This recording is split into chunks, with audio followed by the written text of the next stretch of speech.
మంచిది, ప్రార్థన చేసుకుందాం. మమ్మల్ని మిక్కిలిగా ప్రేమించిన మా పరలోకపు తండ్రి, నీ ఘనమైన శ్రేష్టమైన నామానికి కృతజ్ఞత స్తుతులు సూత్రములు చెల్లిస్తున్నాం తండ్రి. ఈ ఉదయకాలపు ఆరాధనలో తండ్రి మాకు తోడుగా ఉన్నందుకు నీకే మహిమ చెల్లిస్తున్నాము తండ్రి. చక్కని స్వరాన్ని ఇచ్చి తండ్రి నీ పిల్లల ద్వారా నువ్వు ఆయన పాడించుకున్న విధానానికి తండ్రి నీకే మహిమ చెల్లిస్తూ పాడి నీ బిడ్డలందరికీ తండ్రి మంచి ఆయుష్ను ఆరోగ్యాన్ని ప్రసాదించి నీ సాక్షులుగా నీ బిడ్డలందరినీ నిలబెట్టుకోమని తండ్రి నిండు మనసుతో వేడుకుంటూ తండ్రి వాక్య భాగంలోకి వెళ్తుండగా నాయన నీ పరిశుద్ధాత్మ సహాయము నడిపింపు మెండుగా మాకు దయచేయండి. వినబోతున్న నీ పిల్లలకు తండ్రి వినగల చెవును గ్రహించగల మనసును దయచేయండి. చెప్పబోతున్న నన్ను మరుగుపరిచి నీ వాక్యము ద్వారా సూటిగా నీ బిడ్డలతో మీరే మాట్లాడమని నిండు మనసుతో వేడుకుంటూ మహిమ ఘనత ప్రభావములు నీకే ఆరోపిస్తూ బలమైన నీ హస్తానికి తండ్రి మమ్మల్ని మేము అప్పగించుకుంటూ సమస్తము నీ చిత్తానుసారంగా జరిగించమని నిండు మనసుతో వేడుకుంటూ ఈ ప్రార్థన నీ ప్రియకుమారుడు మాకు రక్షకుడైన యేసుక్రీస్తు వారి అతి శ్రేష్టమైన నామం నీ ప్రార్థన మనవులు అడిగి సమర్పించి బతిమలాడి వేడుకుంటున్నాం తండ్రి, ఆమేన్. క్రీస్తు నామమున మీ అందరికీ వందనాలు. మంచిదండి, చక్కని సందర్భాన్ని మనం ఈరోజు ఆలోచిస్తున్నాం. సువార్తలో యేసుక్రీస్తు మరణ సమాధి పునరుత్థానం లేనిది సువార్త అనేది కాదు. ఎందుకంటే ఇప్పుడు ఈ క్రిస్మస్ నెల ఆరంభమైంది, చక్కగా పుట్టినరోజు గురించి చెప్తున్నారు. మంచిది, చెప్పొద్దని కాదు, నా ఉద్దేశం అది కాదు, చెప్పొచ్చు. కానీ ఎక్కడ ఎండింగ్ చేయాలంటే ఆయన మరణ సమాధి పునరుత్థానం ఎండింగ్ చేయాలి. పుట్టినరోజు ప్రారంభం చేయాలి, సమాధితో పునరుత్థానంతో ముగించాలి. అది వాక్య భాగం. ఎక్కడైనా సరే అపోస్తులు చేసిందంతా అదే. యేసుక్రీస్తు పుట్టాడు, ఎందుకు పుట్టాడు అన్నది చేశారు. ఆయన ఎలా బ్రతికాడని చూపించారు. ఆయన మరణించి మరణాన్ని ఎలా జయించాడు, తిరిగి లేచాడు, తండ్రి కృపాసమును ఎలా కూర్చున్నాడు అనే దాని మీద బోధించాడు. మన వాళ్ళు ఏం చేస్తున్నారంటే పుట్టినరోజు కాడికి ఆనందపడుతున్నారు. కానీ యేసుక్రీస్తు పుట్టుక ప్రియమైన దేవుని పిల్లరా ప్రపంచాన్ని అందరికీ మేలుకొలుపు. అందులో నుంచి ఏం నేర్చుకుంటున్నాం చెప్పండి? పుట్టినరోజులో ఏం నేర్చుకుంటున్నాం? మనలాంటి రక్తమాంసాలు ధరించుకున్న యేసుక్రీస్తు మనలాగా బ్రతికాడా? ప్రత్యేకంగా బ్రతికాడా? పాపశరీర ఆకారంతోనే వచ్చాడు. పాపం చేయడానికి అన్ని రకాలుగా అవకాశాలు ఉన్నాయి. కానీ పాపానికి ఏమాత్రం కనెక్ట్ కాకుండా, పాపాన్ని అంటించుకొనకుండా ఎంత చక్కగా బ్రతికాడు. ఇన్ని రోజులు, ఇన్ని సంవత్సరాలు, 7 నెలల నుంచి పుట్టినరోజు జరుపుకుంటూ వస్తున్నాం. ఆయన పుట్టినరోజు పరమార్థం మనకు అర్థమైందా? ఆయన బ్రతికేటట్టుగా ఒక్కరోజున మనం బ్రతకగలుగుతున్నామా? యేసు బ్రతికిన 33.5 సంవత్సరాల జీవితకాలం.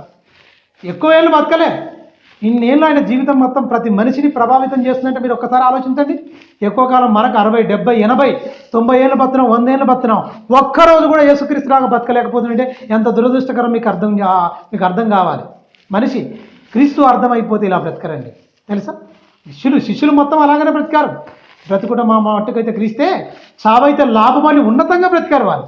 మనం సంతోషపడడం, మనమేదో చేయడం కాదు. దేవుణ్ణి సంతోష పెట్టడం అంటే ఏంటికైనా ఒక పాపి మారితే దేవునికి సంతోషం. మనం పాపంలో ఉండి పండుగ జరుపుకోవడం, మారు మనసు లేకుండా, పాపాన్ని మానకుండా మనం పండుగ జరుపుకోవడంలో దేవునికి కోపమా సంతోషమా? మీరు ఒకసారి ఆలోచించండి. భయంకరమైన కోపంలోకి వెళ్ళిపోతాడు ఆయన, బాధలోకి వెళ్ళిపోతాడు, వేదంలోకి వెళ్ళిపోతాడు. ఎందుకంటే యేసుక్రీస్తు మరణ సమాధి పునరుత్థానాన్ని పక్కకు పెట్టిన సువార్త చేసే అవసరం లేదు. ఆయన మరణ సమాధి పునరుత్థానాన్ని మనం ప్రకటించాలి. మనకు తల్లి గర్భంలో ఆకారాన్ని ఇచ్చి జీవాన్ని పోసి మనం రాకమునిపై సర్వ సృష్టిని మన పాదాల కింద సర్వాంగ సుందరంగా ఈ ప్రకృతిని తీర్చిదిద్ది మనల్ని ఈ లోకానికి పంపించిన దేవునికి మనం ఏం న్యాయం చేయగలుగుతున్నాం? తెలిసినోడు తెలియని వల్ల దేవుడు బాధపడుతున్నట్టు ఒక అర్థం ఉంటుంది. తెలిసిన వల్ల కూడా దేవుడు బాధపడుతున్నాడు, గాయపడుతున్నాడు అంటే ఇంకెందుకు? మీరు ఒక్కసారి ఆలోచించండి.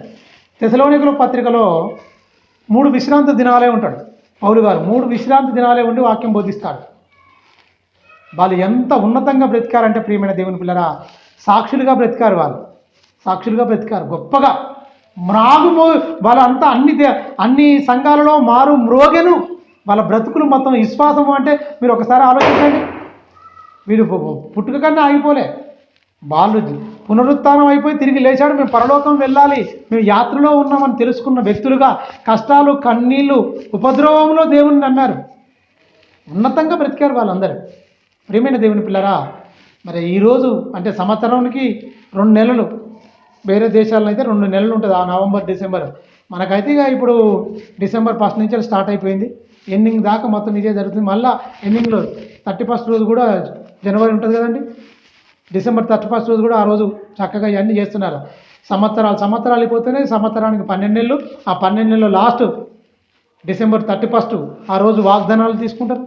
అసలు ఏంటిదంత పరిస్థితి? ఏమన్నా ఒక్కటన్నా మార్పు ఉంటుందా? సంవత్సరానికి మన మరణానికి దగ్గర అవుతున్నాం. మన జీవితకాలం గడిచిపోతుంది. మొత్తం ఏం నేర్చుకుంటున్నాం మనం బైబిల్లో? ఎంతవరకు మనం భక్తిని పాటిస్తున్నాం, భక్తిని చేస్తున్నాం? మన భక్తి దేవుణ్ణి మెప్పించేటట్టుగా ఉందా? తెసలోనికలో ఉన్న వారి భక్తి దేవుణ్ణి మెప్పించేటట్టుగా ఉంది. అదే మన సందర్భం మనం ఆలోచిస్తున్నాం. 17వ అధ్యాయం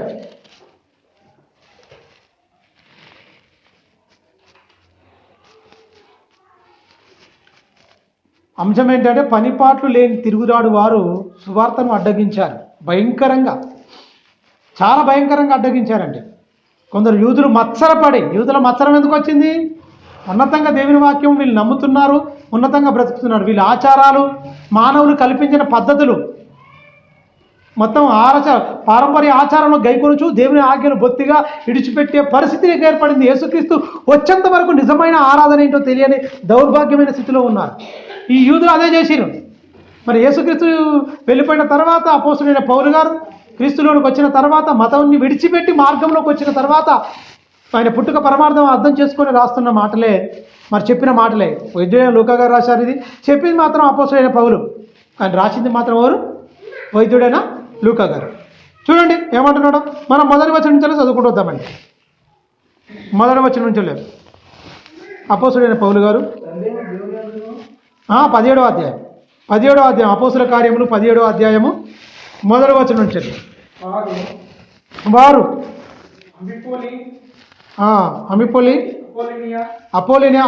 అపోలినియా పట్టణం మీదిగా వెళ్ళి తెసలోనికకు వచ్చిరి. అక్కడ యూదుల సమాజ మందిరం ఒకటి ఉండెను గనుక పౌలు తన వాడుక చొప్పున సమాజపు వారి యొద్దకు వెళ్ళి ఏం చెప్తుండండి? పుట్టాడని చెప్తున్నాడా? క్రీస్తు శ్రమపడి చచ్చిపోయింది ఎండింగ్ చెప్తున్నాడు ఆయన. క్రీస్తు శ్రమపడి మృతుల్లో నుండి లేచుట అవశ్యకమనియు నేను మీకు ప్రచురం చేయి యేసే క్రీస్తు ఉన్నాడని లేఖనములలో నుండి దృష్టాంతములను ఎత్తి విప్పి చెప్పుచు. లేఖనాల్లో ఏం చెప్తున్నాడండి? దృష్టాంతములు ఎత్తి లేఖనాల్లో ఉన్నది మొత్తం విప్పి చెప్తున్నాడు. విప్పి చెప్పే వాళ్ళు ఎక్కడున్నారు? కప్పి చెప్పే వాళ్ళు ఏమున్నారు? కానీ వీళ్ళకి అనుగుణంగా చెప్పే వాళ్ళే ఉంది తప్ప లేఖనాలను దృష్టాంతములు ఎత్తడం అంటే ఏంటి? పాత నిబంధనలో జరిగిపోయిన సంఘటనలు మొత్తం దేవుని గురించి బ్రతకని వారిని మొత్తం ఉద్దేశించి దృష్టాంతములు ఎత్తి వాక్యంలో ఉన్న సారాన్ని విప్పి ఏం చెప్తున్నాడు మొత్తం. ఎవరు? అపోస్తుడైన పౌలు గారు. ప్రియమైన దేవుని ప్రజలు ఎంత జాగ్రత్తగా విప్పి చెప్తున్నాడని. వాక్యం విప్పి చెప్పేవారు కావాలి. విప్పి చెప్పాలని ఏమర్థమై ఉండాలి? మొత్తం చెప్పేవారికి అర్థమై ఉండాలి వాక్యం. సమయము, సందర్భము, వచ్చిన ఎవరికి ఏం చెప్తున్నాడు, ఏంటి, ఎలా నమ్మారు, చక్కగా భావాన్ని అర్థం చేసుకోవాలి.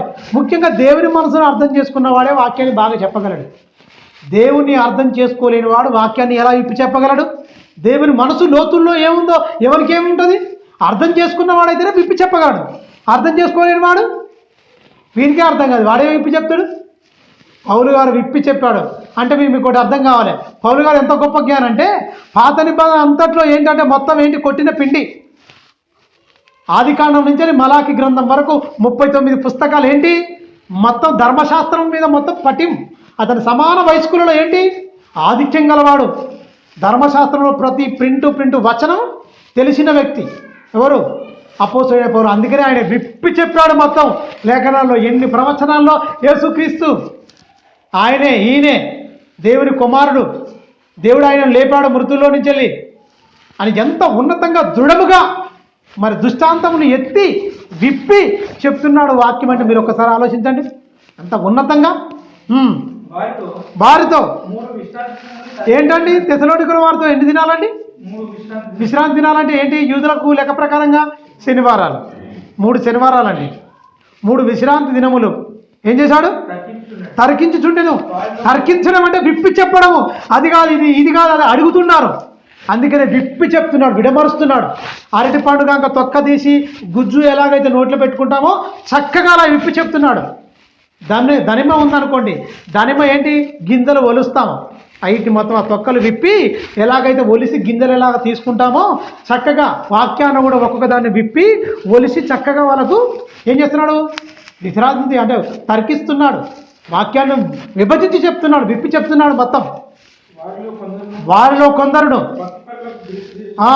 కొందరును భక్తి గల గ్రీకు దేశస్తులను భక్తిపరులకు గ్రీసు దేశస్తులలో చాలా మంది ఘనత గల స్త్రీలలోనూ అనేకులు ఒప్పుకొని పౌలుతోనూ శీలతోనూ కలుసుకొని ఘనత గల స్త్రీల పాత్ర ఎంత గొప్పగా ఉంది చూడండి. పురుషులు ఎక్కడ పోయినా కూడా వెనకబడ్డట్టే ఉంది, కానీ వీళ్ళు వాక్యం బోధిస్తున్నారు. ఘనత గల స్త్రీలు వాళ్ళు కూడా మాకు ఇది కావాలి, డౌట్లు క్లారిఫై చేసుకుని చూడండి, ఇది ఇలా ఉంది, ఇలా ఉంది, ఏంటయ్యా మన పరిస్థితి ఏంటి, సరైన సమాధానం చెప్పడానికి ఒక మహానుభావులు వచ్చారు. ఘనత గల స్త్రీలు అంటే ఏంటి, ప్రతి దినాలు ఏం చేస్తున్నారు, ప్రతి దినం లేఖనాలను పరిశోధనలో ఉన్నారు వాళ్ళు. మొత్తం ఏదో 4 దిక్కులో కూకొని సొల్లు ముచ్చంటే చెప్పు కూడా కూకోలే పాపం వాళ్ళు. ఘనత గల స్త్రీలు అనేకులు నమ్మిరి అంటే ఉట్టిగా నమ్మలే, తర్కం జరిగింది. ఫస్ట్ ఏం జరిగింది అక్కడ, తర్కం జరిగింది. స్త్రీలు కూడా విన్నారా, విన్నారు. పరలోకం వెళ్ళాలని వాళ్ళకి ఆశ, వాళ్ళ ఆశే బలవంతం చేస్తుంది, వాళ్ళ ఆశే బలవంతం చేస్తుంది. జాగ్రత్త, వాళ్ళ ఆశే బలవంతం చేస్తుంది. మీరు ఒకసారి చూడండి, ఘనత గల స్త్రీలు, పురుషులు ఘనత గల పురుషులు అని ఎక్కడ చెప్పలే. ఆ సాకారంలో స్త్రీల పేర్లు జీవగ్రంథం ముందు రాయబడి ఉన్నాయి అని చెప్పాడు. ఎక్కడ చూసినా కూడా కొత్త నిబంధనలో స్త్రీల పాత్ర ఎక్కువ ఉంటుంది, పురుషుల పాత్ర తక్కువ. అందుకనే ఘనత గల స్త్రీలు చూడండి, అనేకులు వాళ్ళతో పౌలు స్త్రీలతో కలుసుకున్నారు. 3 దినాలేనండి, 3 దినాలు విశ్రాంతి దినాలు. సంవత్సరాలు దేవుని వాక్యం విన్నా ఏమైపోయింది, వాక్యం మీద పట్టు సాధించలేని పరిస్థితిలో ఉన్నారు. కానీ ఆనాడు చూడండి, గ్రీకు దేశస్తులు అనేకులు ఘనత గల స్త్రీలు కూడా దేవుని నమ్మారు, వాళ్ళకి విశ్వసించారు, వచ్చారు. ఏం చేశారు, వాళ్ళు కలుసుకున్నారు, పౌలు స్త్రీలతో వాళ్ళు కలిసి ఉన్నారు. ఘనత గల స్త్రీలు అనేకులు నమ్మారు. నమ్మడం అంటే మామూలు విషయమా అండి? ఘనత గల స్త్రీలు అంటే వాళ్ళు మామూలు స్త్రీలని మనం అనుకోవద్దు. వాళ్ళకు లోక పాండిత్యం కూడా గొప్పగా ఉండొచ్చు.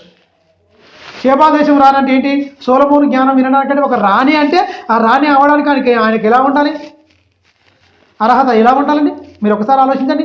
అన్ని విద్యలు కూడా మోసేలాగా అభ్యసించవచ్చు, సకల విద్యల్లో ప్రవీణత్వం సాధించవచ్చు, పాండిత్యం సాధించవచ్చు. పాపం అలా శేబాదేశపు రాణి సొలొమోను జ్ఞానం వినడానికి వచ్చిందంటే, బూది గంధముల నుంచి వచ్చిందంటే మీరు ఒకసారి ఆలోచించండి. అంటే స్త్రీలలో కూడా ఘనత గల స్త్రీలు కూడా ఉన్నారు, రాజ్య పరిపాలన చేసిన స్త్రీలు కూడా ఉన్నారు, మన గొప్ప జ్ఞానంతో మంచిగా మరి పరిపాలన చేసిన స్త్రీలు కూడా ఉన్నట్టుగా మనం చూడగలం. ఇక్కడ కూడా మరి గ్రీకు దేశస్తులో ఉన్న స్త్రీలు కూడా ఘనత గల స్త్రీలు చక్కగా పౌలు స్త్రీలు చెప్తున్న వాక్యాన్ని వీళ్ళు ఏం చేశారు, చక్కగా వాళ్ళను కలుసుకొని ఉన్నారు. దేవుని వాక్యంలో ఏం చేశారంటే కలుసుకొని ఉన్నారని చెప్తున్నాడు మంచిగా. కింది వచ్చిన చూడండి, అయితే 5వ వచనం చదువుతున్నాం. అయితే యూదులు మత్సరపడి, వీళ్ళకేం పోయే కాలం చెప్పండి, యూదులు మత్సరపడి వాళ్ళు నమ్మారు. నమ్మితే వీళ్ళకేంటండి, ఈయన టార్గెట్ ఏంటంటేనా, పౌలు గారు టార్గెట్ ఏంటేనా, ఎక్కడ సమాజ మందిరం ఉంటాయి అదే టార్గెట్.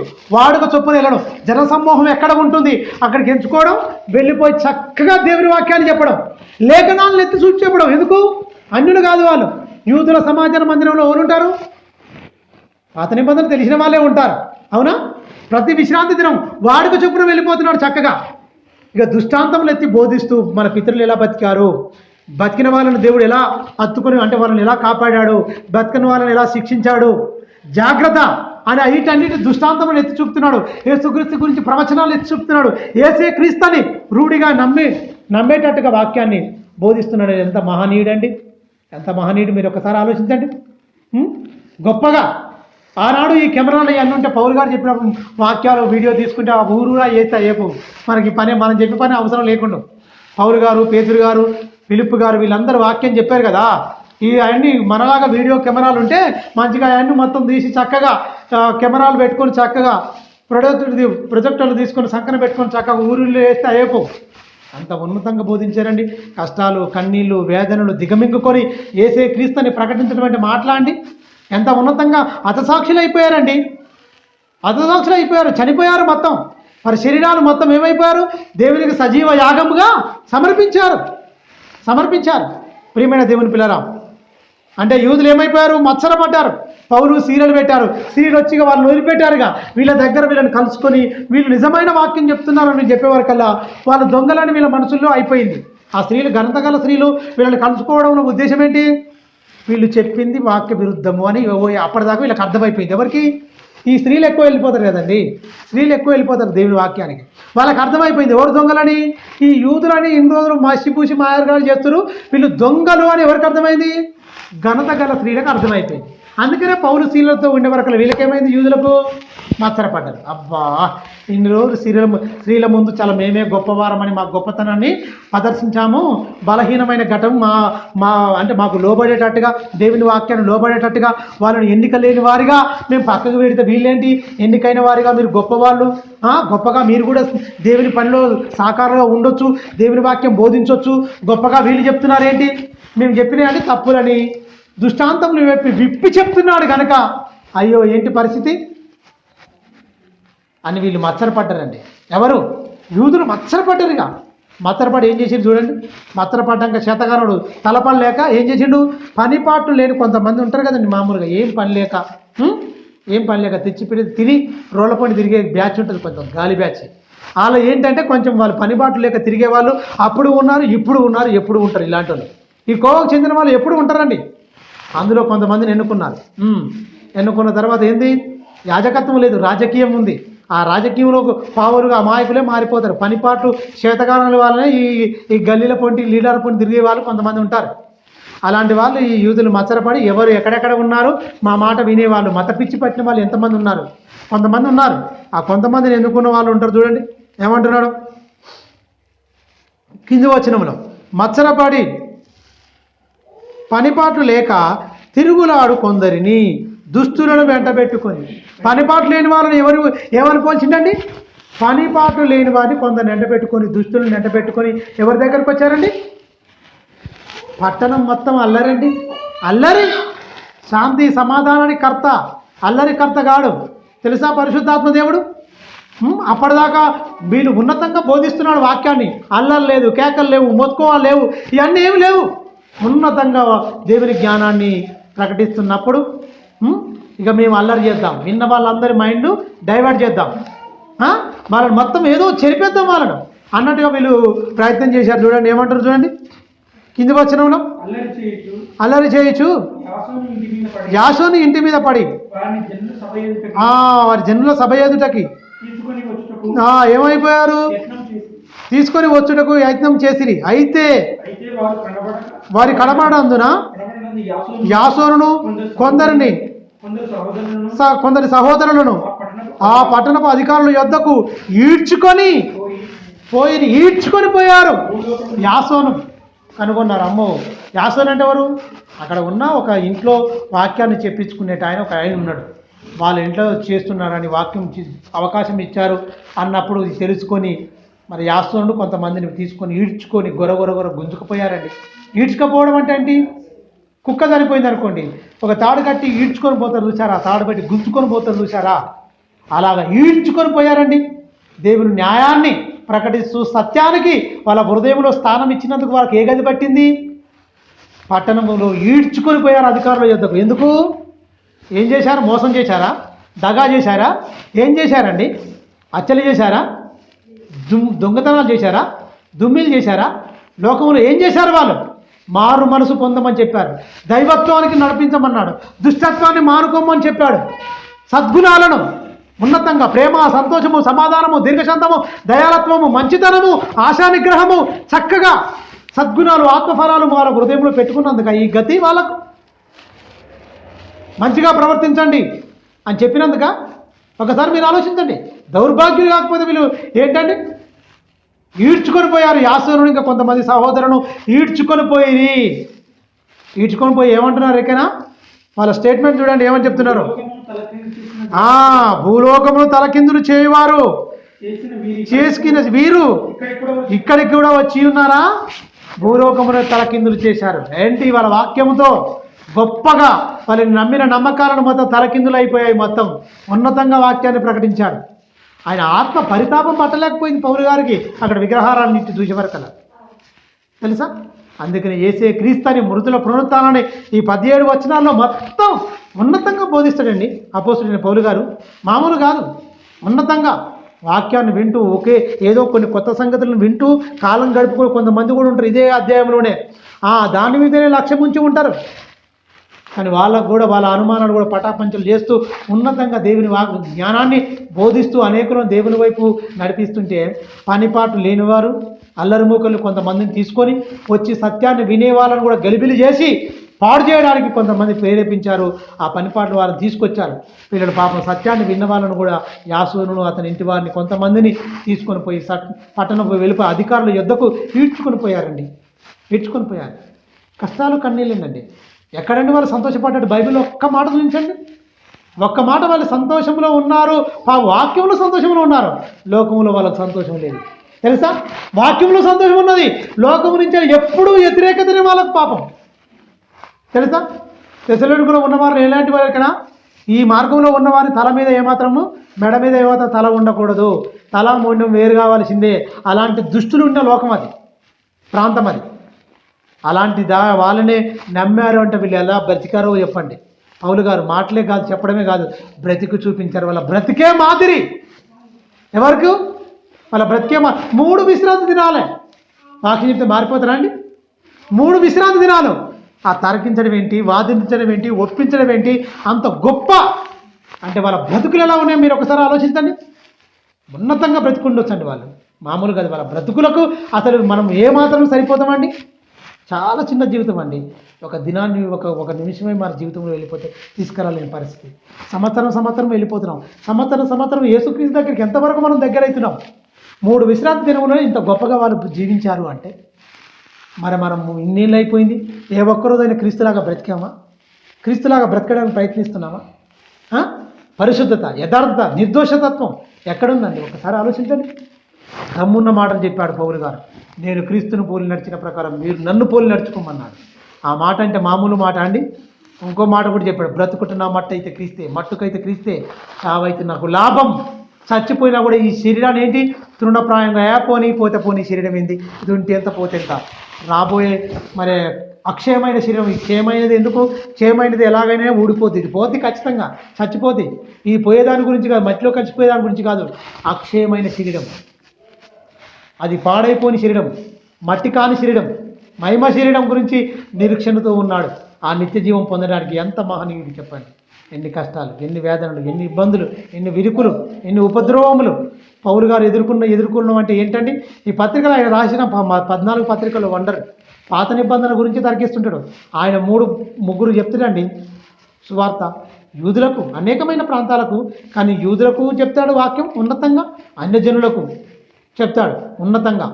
దేవుని నమ్మిన వారికి, నమ్మని వారికి, నమ్మి మూస పద్ధతిలో ఉంటారు చూసారా? 3లుగా మూస పద్ధతిలో. మాదిదే మేము బట్ట కుందేలకు 3 కాలాన్ని ఉంటారు చూడు, వాళ్ళని నోరు మూయించాడండి తెలుసా. నోరు మూయించాడు. ప్రియమైన దేవుని పిల్లరా, ఇంకా చూద్దాం 11వ వచనం లేదండి 9వ వచనం చదువుకుందాం. వారు యాసోను యొద్దను మిగిలిన వారి యొద్దను జామీను తీసుకొని వారిని విడుదల చేసిరి. వాళ్ళకు డబ్బులు కట్టారండి. ఇప్పుడు కేసు అయింది అనుకోండి, ఏమొస్తుంది? లాయర్ని మాట్లాడుకోవాలి, ఇతను జైల్లో పడితే మనం బెయిల్ తీసుకుంటాం, అవునా? బెయిల్ తీసుకుంటాం. అలాగే వీళ్ళు కూడా జామీను, బెయిలు తీసుకొని వచ్చేసారు, బయటికి తీసుకొని వచ్చారు. పాపం ఏం చేశారు? మోసం చేసిన వాళ్ళ, తప్పు చేసిన వాడు జైల్లోకి పోవాలండి. ఏ తప్పు చేయకుండా వీళ్ళు ఏం చేశారండి? ఈడ్చుకొని పోయారు. ఎక్కువ మంది కదండి, ఎక్కువ మంది కదా యూదులని మత్సరపడి ఈ మార్గంలో ఉండొద్దు, మేము చెప్పింది అది తప్పు, మా మాట ఎవడు వినడిగా, వీళ్ళే గొప్పగా వస్తారంట. దేవుని వాక్యం గొప్ప చేయబడుతుంది, ప్రతి మనిషిని హృదయం మారిపోతుంది. మేము చెప్పలేదు, నా సహోదరుడు చెప్పి మారుస్తున్నాడు, మేము గమనించలేని సంగతులు ఇతడు మంచిగా ఉన్నాడు, మేము పాపాత్ములుగా ఉన్నాం కనుక పరిశుద్ధాత్మ మాలో లేడు, అతడు పవిత్రుడుగా ఉన్నాడుగా పరిశుద్ధాత్మ నడిపింపు అతనికి ఉందని గుర్తించాలా వద్దా? ఈ దౌర్భాగ్యుడు వాక్యాన్ని ఆలోచిస్తే ఒక్కోసారి చాలా బాధ అనిపిస్తుంది. వాళ్ళు బతికిన విధానానికి, అమ్మో నా సహోదరుడికి పరిశుద్ధాత్మ నడిపింపు ఉంది, గొప్పగా ఉన్నది కనుక ఆయన బలంగా వాడుకుంటున్నాడు, దేవుడే వాడుకుంటున్నాడు. లేకపోతే ఒక దేవుడు తోడాయి ఉంటే తప్ప ఇలాంటి కార్యం చేయగలడు. మేము అలా లేవు కాబట్టి మాకు దేవుడు తోడై లేడు. మేము మూస పద్ధతిలో ఉన్నాము, మా పాపంలో మేమే ఉన్నాము, మేము పాపం ఒప్పుకుంటలేదు, వదిలిపెడతలేం. మత్సరం అంటే అర్థం ఏంటి? చెడ్డ కళ్ళు, మత్సరపడి వాళ్ళంతా మత్సరము క్రోధంతో నింపబడి ఉన్నవానికి పరిశుద్ధాత్మ ఎందుకు ఉంటాడండి? ఉంటాడు ఆ పరిశుద్ధాత్మ దేవుడు? మత్సరం వచ్చిందంటే దుష్టుడు ఉంటాడు, అపవాది ఉంటుంది వాళ్ళ హృదయాల్లో. అప్పుడన్నా అర్థం కావాలిగా. వీళ్ళు ఎవరు కాదు, మన యూదులు అంటే వీళ్ళు ధర్మశాస్త్రాన్ని ఎప్పటి నుంచో పితరుల నుంచి వీళ్ళకి సంక్రమింపబడింది. అన్ని జనులు కాదు కదా, యూదులు కదా. చక్కగా వాక్యం విన్నారు ప్రతి వారం విశ్రాంతి దినం. అప్పుడు చక్కగా వాక్యం ప్రతి విశ్రాంతి దినాన్ని పాటిస్తూ చిన్నలు మొదలుకొని పెద్దల వరకు అందరూ ఆ దినాన్ని మొత్తం దేవునికే ఇవ్వాలి. విశ్రాంతి దినం వాక్యం వినుకుంటూ ఏం నేర్చుకున్నారు చెప్పండి? అప్పుడు వాళ్ళు నేర్చుకోలేదు. ఇప్పుడు సర్వసత్యం వచ్చిన మన వాళ్ళు కూడా నేర్చుకోలేకపోతున్నారు. క్రైస్తవులు అనబడిన వాళ్ళు కూడా నేర్చుకోలేకపోతున్నారు. అంటే ఏంటి పరిస్థితి? ఏమైనా అర్థమైందా? ప్రియమైన దేవుని పిల్లరా, చక్కని వాక్యం మీద మంచి మాటలు, ప్రియమైన దేవుని పిల్ల రాయించిన మాటలన్నింటినీ మనం ఒక్కసారి ఆలోచిస్తే చాలా బాగుంటుంది. చూడండి 10వ వచనం చూద్దాం. విడుదల చేయాలంటే వినిపించుకొని వచ్చారు. 10వ వచనం, వెంటనే సహోదరుడు రాత్రివేళ పౌలును శీలను బెరియకు పంపించిరి. వారి వచ్చి యూదుల సమాజ మందిరములోను ప్రవేశించి వీరు తెస్సలోనికలో ఉన్నవారి కంటే బెరియాలో ఉన్నవారు ఏమైపోయారు? బెరియాకు పంపించినప్పుడు వీళ్ళు ఏమంటారు? తెస్సలోనికలో ఉన్నవారు గనులంటే తెస్సలోనిక వాళ్ళు ఏమో తక్కువ అని కాదాడ. బెరియాపట్నం వాళ్ళు లేఖనాలు పరిశీలిస్తున్నారు. వాళ్ళు బెరియాకు వెళ్ళారు, చక్కగా ఉన్నారు. వీళ్ళు తెస్సలోనికలకు వెళ్ళొచ్చారు, ఇక్కడికి వెళ్ళొచ్చారు, రాత్రి వేళ పంపించారు. అక్కడ జరుగుతుంది ప్రమాదం, అమ్మో విడుదల చేసుకొచ్చారు. మీరు ఇక్కడ ఉండడానికి మంచిది కాదయ్యా, బాగుండదు, సువార్తకు అడ్డం వస్తుంది కనుక పౌలును శీలను రాత్రి వేళనే మీరు వెళ్ళిపోయారంటే బెరియాకు పంపించారు. బెరియాపట్నంలో కూడా వీళ్ళు వెళ్ళి ఎక్కడ వెళ్ళారు? వీళ్ళ టార్గెట్ ఏంటి?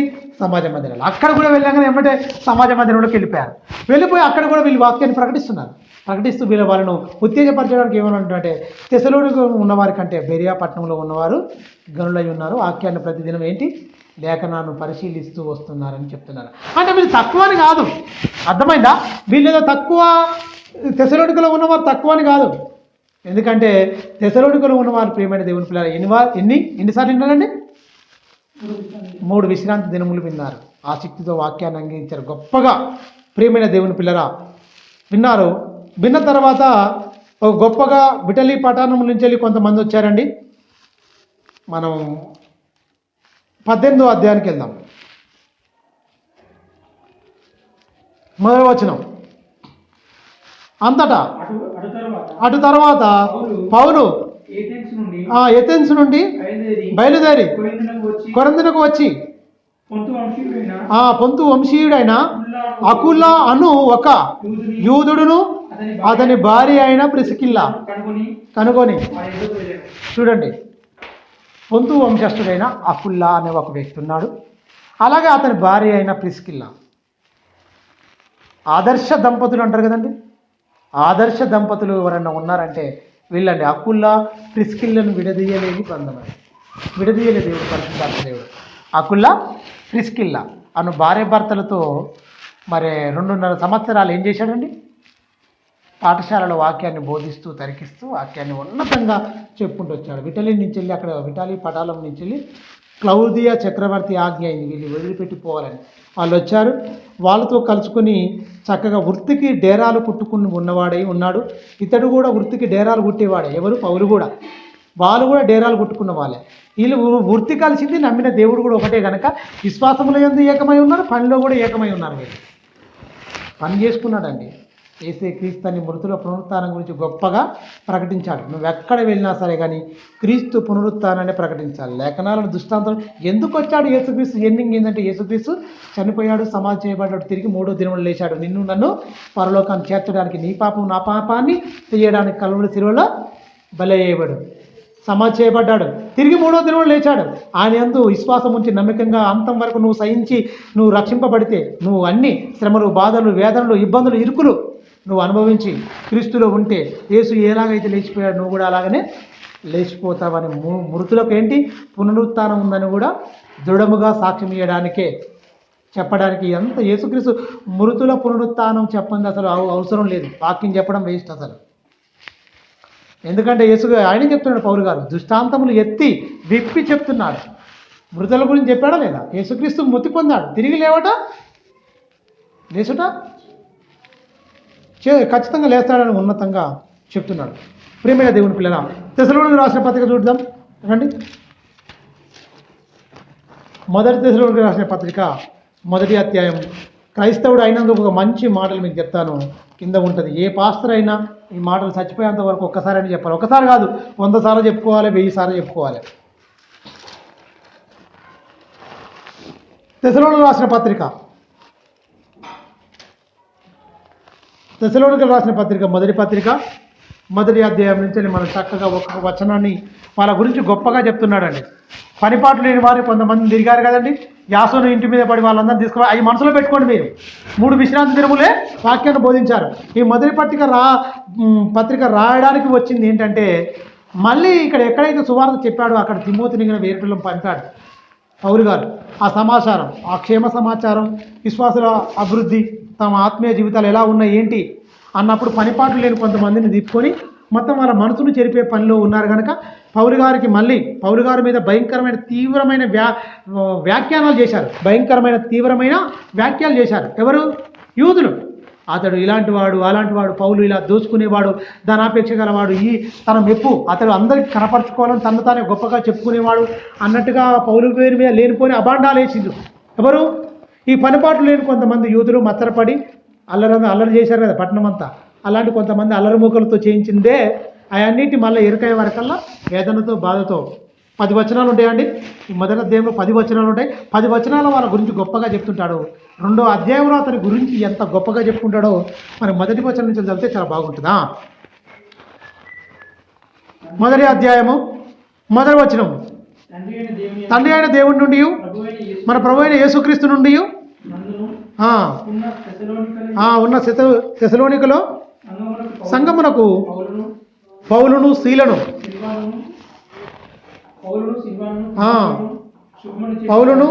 సిల్వానును తిమోతియు శుభమని చెప్పి రాయినది. కృపయు సమాధానము మీకు కలుగునుగాక. విశ్వాసముతో కూడిన మీ పనిని, ప్రేమతో కూడిన మీ ప్రయాసమును మన ప్రభు అయిన యేసుక్రీస్తు నందలి నిరీక్షణ కూడిన మీ ఓర్పును మేము మన తండ్రి అయిన ఎదుట మానక జ్ఞాపకము చేసుకొనుచున్నాము. మా ప్రార్థన యందు మీ విషయమై విజ్ఞాపన చేయుచున్నాము. మీ అందరి నిమిత్తము ఎల్లప్పుడూ దేవునికి కృతజ్ఞతాస్తుతులు చెల్లించుచున్నాము.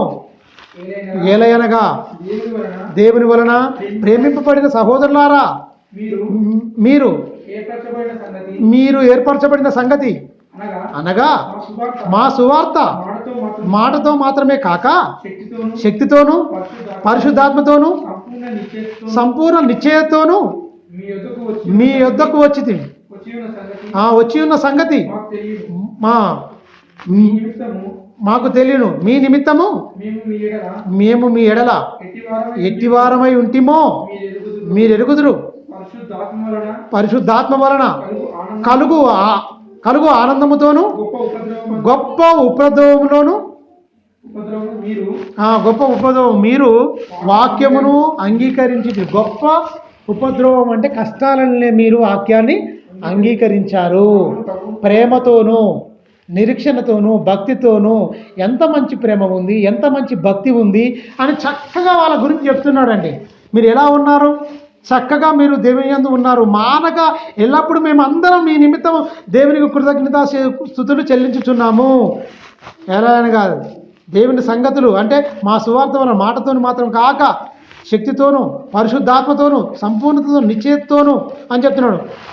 ఇవన్నిటి గురించి దేవుని వాక్యాన్ని మీరు గొప్పగా మీరు నమ్మారు, మీరు ఉన్నారు అని వాళ్ళ గొప్పతనం గురించి చక్కగా వాళ్ళు నమ్మిన నమ్మకాన్ని బట్టి చెప్తున్నాడు. ఎల్లప్పుడూ సంతోషిస్తున్నాం పరిశుద్ధాత్మతో అని చెప్తూ చక్కగా చూడండి 4వ వచనం. ఏలాయనగా దేవుని వలన ప్రేమింపబడిన సహోదరులారా, దేవుని ప్రేమ మీలో ఉంది. దేవుని చేత మీరు ప్రేమింపబడ్డారు, మీరు వచ్చారు.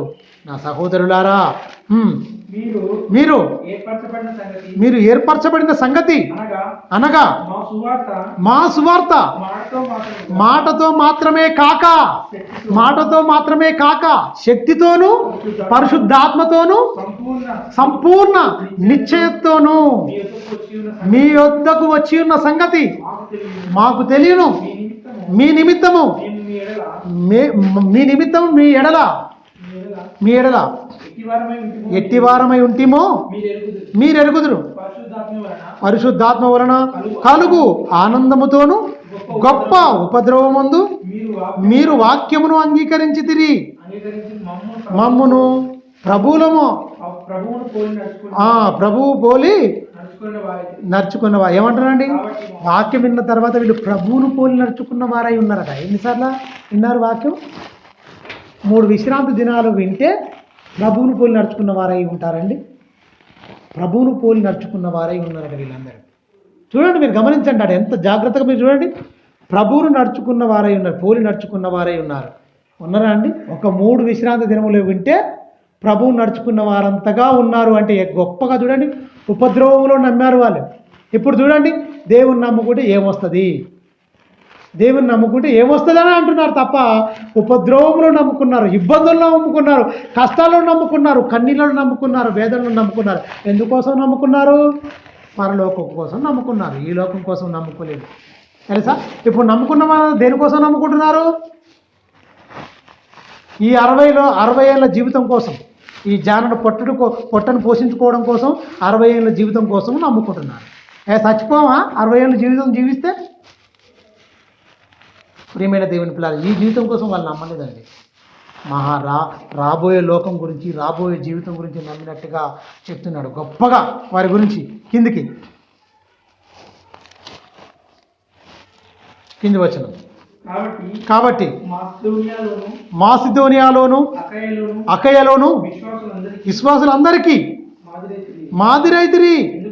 ఎందుకనగా మీ యొద్ద నుండి ప్రభువాక్యము మాసిదోనియాలోను అక్కయలోను మ్రోగెను. ఏంటట? మాసిదోనియా అక్కయలో ఏమైపోయిందట? విశ్వాసులందరికీ మాదిరై మ్రోగెను. మ్రోగుతుందంటారా? చెప్పండి. మ్రోగెను. వీళ్ళ విశ్వాసం అండి, వీళ్ళ భక్తి, వీళ్ళ నిరీక్షణ, వీళ్ళ ప్రేమ, నిరీక్షణతో కూడిన ప్రేమ అండి, భక్తి అండి. అక్కడ మొత్తం మాసిదోనియా అకయలో మ్రోగిందండి, వాక్యం మ్రోగింది, విశ్వాసులందరికీ మాదిరయ్యింది. మరి ప్రతి విశ్వాసి మాసిదోనియాలో అక్కయలో మ్రోగినట్టు తెస్సలోనికలో ఉన్న విశ్వాసుల విశ్వాసము మ్రోగింది, మాదిరయ్యింది. ఆ మాట చెప్పుకోవాలి విశ్వాసులు. ప్రియమైనది, మీరు ఒకసారి ఆలోచించండి. మనం చెప్పుకున్న స్థితిలో మనం ఉన్నామా? ఒకసారి ఆలోచించండి. మ్రోగెను. మళ్ళీ చదవండి ఆ మాట, చక్కని మాట. 6వ వచనం. పరిశుద్ధాత్మ వలన కలుగు ఆనందముతోను గొప్ప ఉపద్రవము అందు మీరు వాక్యమును అంగీకరించితిరి. మమ్మును ప్రభువును పోలి నడుచుకున్న వారైతే మమ్మల్ని ప్రభువును మీరేంటి పోలి నడుచుకున్న వారైతిరి. కిందికి. కాబట్టి మాసిదోనియాలోను అకయలోను విశ్వాసం అందరికీ మాదిరి అయితే, విశ్వాసులందరికీ మీ విశ్వాసం అందరికీ మాదిరి అయిపోయింది. ఎందుకనగా మీ యొద్ద నుండి ప్రభువాక్యము మాసిదోనియాలోను అకయలోను మ్రోగెను. వాళ్ళ వాక్య ప్రకారంగా జీవించారా? అక్కడ మాత్రమే కాక ప్రతి స్థలమందు దేవుని ఎడల ఉన్న మీ విశ్వాసము వెల్లడాయను గనుక మేమేమి చెప్పవలసిన అవసరం లేదు. మేమేం చెప్పవలసిన అవసరం లేదు అంటున్నాడు. ఎవరికి? తెస్సలోనికలో ఉన్న సంఘానికి మేమేం చెప్పే అవసరం లేదు. అబ్బా, ఎంత గొప్ప పరిశుద్ధ జీవితం అండి వాళ్ళకి. ఇక మేము వాళ్ళకి చెప్పే అవసరం లేదు. పౌలు గారే అంటాడు, మేము చెప్పే అవసరం లేదు ఇక మీ గురించి. ఎంత గొప్పగా మాదిరిగా అనేక సంఘాలకు మీరు మాదిరి. మీ పరిశుద్ధమైన జీవితం, మీ బ్రతుకు, మీ విధానం మ్రోగింది. మాసిదోనియా అక్కయ అంతటా మీ మాదిరి, మీ విశ్వాసం, మీ జీవితం మాదిరి, మీ విశ్వాసం వెల్లడైపోయింది. మరి వేల మంది చూపించుకుంటున్నారు సంఘాల్లో. వేల మంది ఎందుకండి? వేల మందా? ఒక పాపి విషయంలో పరలోకంలో మిగిలిన సంతోషం కలుగుతుంది. 99 నీతిమంతుల విషయం కంటే ఒక పాపి విషయంలో పరలోకంలో మిగిలిన సంతోషం. 10 సంవత్సరం పండగ చేసుకుంటున్నాం. దేవుడికి పండగ, మనకు పండగ. మనకు పండగ, దేవునికి ఏంటి? దుఃఖం, వేదన. ఈ పండుగ పేరు చెప్పుకొని విపరీతమైన వైన్స్ బాటిల్ తాగుతారట, విస్కీ రమ్ము బాటిల్ ఇచ్చుకుంటారట మొత్తం విదేశాల్లో గిఫ్ట్గా. దౌర్భాగ్యమైన స్థితి కాదు? ప్రియమైన దేవుని పిల్లరా, పక్కుని మార్చుకున్నా పర్వాలేదు, మనం క్రీస్తుని పోలి వస్తున్నామా లేదా, క్రీస్తు పోలికలోనికి మన రూపం మారుతుందా లేదా, మన గుణగణాలు ఉన్నాయా, మనల్ని మనం చెక్ చేసుకున్నా సార్. దాన్ని బట్టి అయినా దేవుడు ఆనందపడతాడు. ఇక్కడ ఇది లేక అక్కడ అది లేక మనం పండుగ చేసుకోవడం ప్రయోజనం లేదంట నేను. అవునంట కాదంట? మీరు గమనించండి, ఇక్కడ మనలో మార్పు లేకుండా, పక్కుని మారవకుండా పండుగ చేసుకుంటే దేనికి చెప్పండి? వీళ్ళేంటంటే వీళ్ళ విశ్వాసం మారిపోయిందట, మొత్తం వెల్లడైందట. మాసిదోనియా అకే అంతటా మొత్తం మ్రోగెను, మాదిరి అయింది మొత్తం వాళ్ళ జీవితం అంటున్నారు. ఈ మాట చెప్పుకునేట వాళ్ళు వెళ్ళిపోయారు. వాళ్ళ పనులన్నీ ముగించుకొని చనిపోయి పరదేశంలో ఉన్నారు. మొత్తం ఆత్మలుగా నీతిమంతుల జాబితాలో ఉన్నారు వీళ్ళందరూ. మనం ఉన్నాం వాళ్ళ స్థానంలో. మనది మురోగాలనా వద్దా? అనేకుల సాక్షి లేదట. మనం చనిపోయిన తర్వాత మన భక్తి మనల్ని పరలోకం తీసుకెళ్తుంది. మన ఆస్తులు రావు, మన పాస్తులు రావు, మనది ఏది రాదు. మన పరిశుద్ధమైన జీవితమే దేవునికి ఆనందకరం. దేవుడు ఆనందపడాలంటే మన పరిశుద్ధమైన జీవితాన్ని నువ్వు జీవించుకో. ప్రతిరోజు నీకు పండగే. నేనేమంటా అంటే ప్రతిరోజు నీకు పండగే. నిత్యము దేవుల్లో ఆనందించు, వాక్యం ధ్యానించు. నిత్యం పండుగే నీకు, సంవత్సరానికి ఒక్కరోజు కాదు. నువ్వు క్రీస్తుని ఏం చేశావు? సిలువను మోస్తున్నావు. తన సిలువ తను ఎత్తుకొని ప్రతిదినం వెంబడించాలన్నాడు. అవునా? ఎత్తుకొని ప్రతిదినం వెంబడించు. మరలా చెప్తున్నాడు ఆనందించుడు, మరలా చెప్తున్నాడు ఆనందించు, ఎల్లప్పుడూ ఆనందించుడు ప్రభునందు. సంవత్సరానికి ఒక్కరోజు కాదు, ఒక నెల కాదు ఆనందించడం. 365 రోజులు ఆనందమే నీకు. వాక్యం బట్టి శ్రమలు 365 రోజులు శ్రమలే ఉంటాయి శరీరాన్ని బట్టి. ఆత్మను బట్టి నిత్యము 365 రోజులు సంవత్సరానికి ఆనందిస్తూనే ఉండు.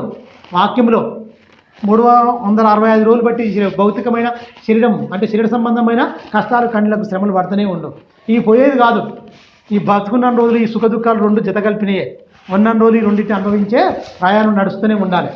కష్టాలు వచ్చినప్పుడు కుంగిపోవద్దు, ఆనందం వచ్చినప్పుడు పొంగిపోవద్దు. ఈ రెండింటి బ్యాలెన్స్ చేసుకుంటూ ముందు కొనసాగించుకొని పోవాలంతే. అది పండుగలోని ప్రమాదం. నీ కోటి చెప్పిండి ఇవన్నీ. వీళ్ళు చూడండి, ఎక్కడన్నా ఎవరైనా పుట్టుక గురించి వచ్చిందా? ఈ వాక్యం మొత్తం మీరు చదివారు కదా, అక్కడ ఇక్కడ ఎక్కడన్నా వచ్చిందా? మీరు ఒకసారి ఆలోచించండి. ఉపద్రవంలో మేము నమ్మాము, మీది మొత్తం మారుమోగిందా? కిందికి చూడండి ఏమంటున్నాడు.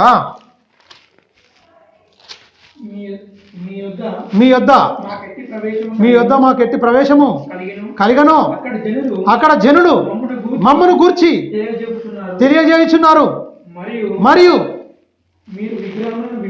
మీరు విగ్రహములను విడిచిపెట్టి జీవము గల వాడును సత్యవంతుడగు దేవునికి దాసులగుటకు దేవుడు మృతుల్లో నుండి లేపిన యేసును, అనగా రాబో ఉగ్రత నుండి మనలను తప్పించువాడు, తప్పించున్న ఆయన కుమారుడైన యేసుక్రీస్తు, యేసు పరలోకము నుండి వచ్చునని ఎదురు చూచుటకును మీరు ఎలాగో దేవుని వైపు తిరిగితురో ఆ సంగతి వారికి వారే తెలియజేయుచున్నారని వాళ్ళ గురించి గొప్పగా చెప్పాడా?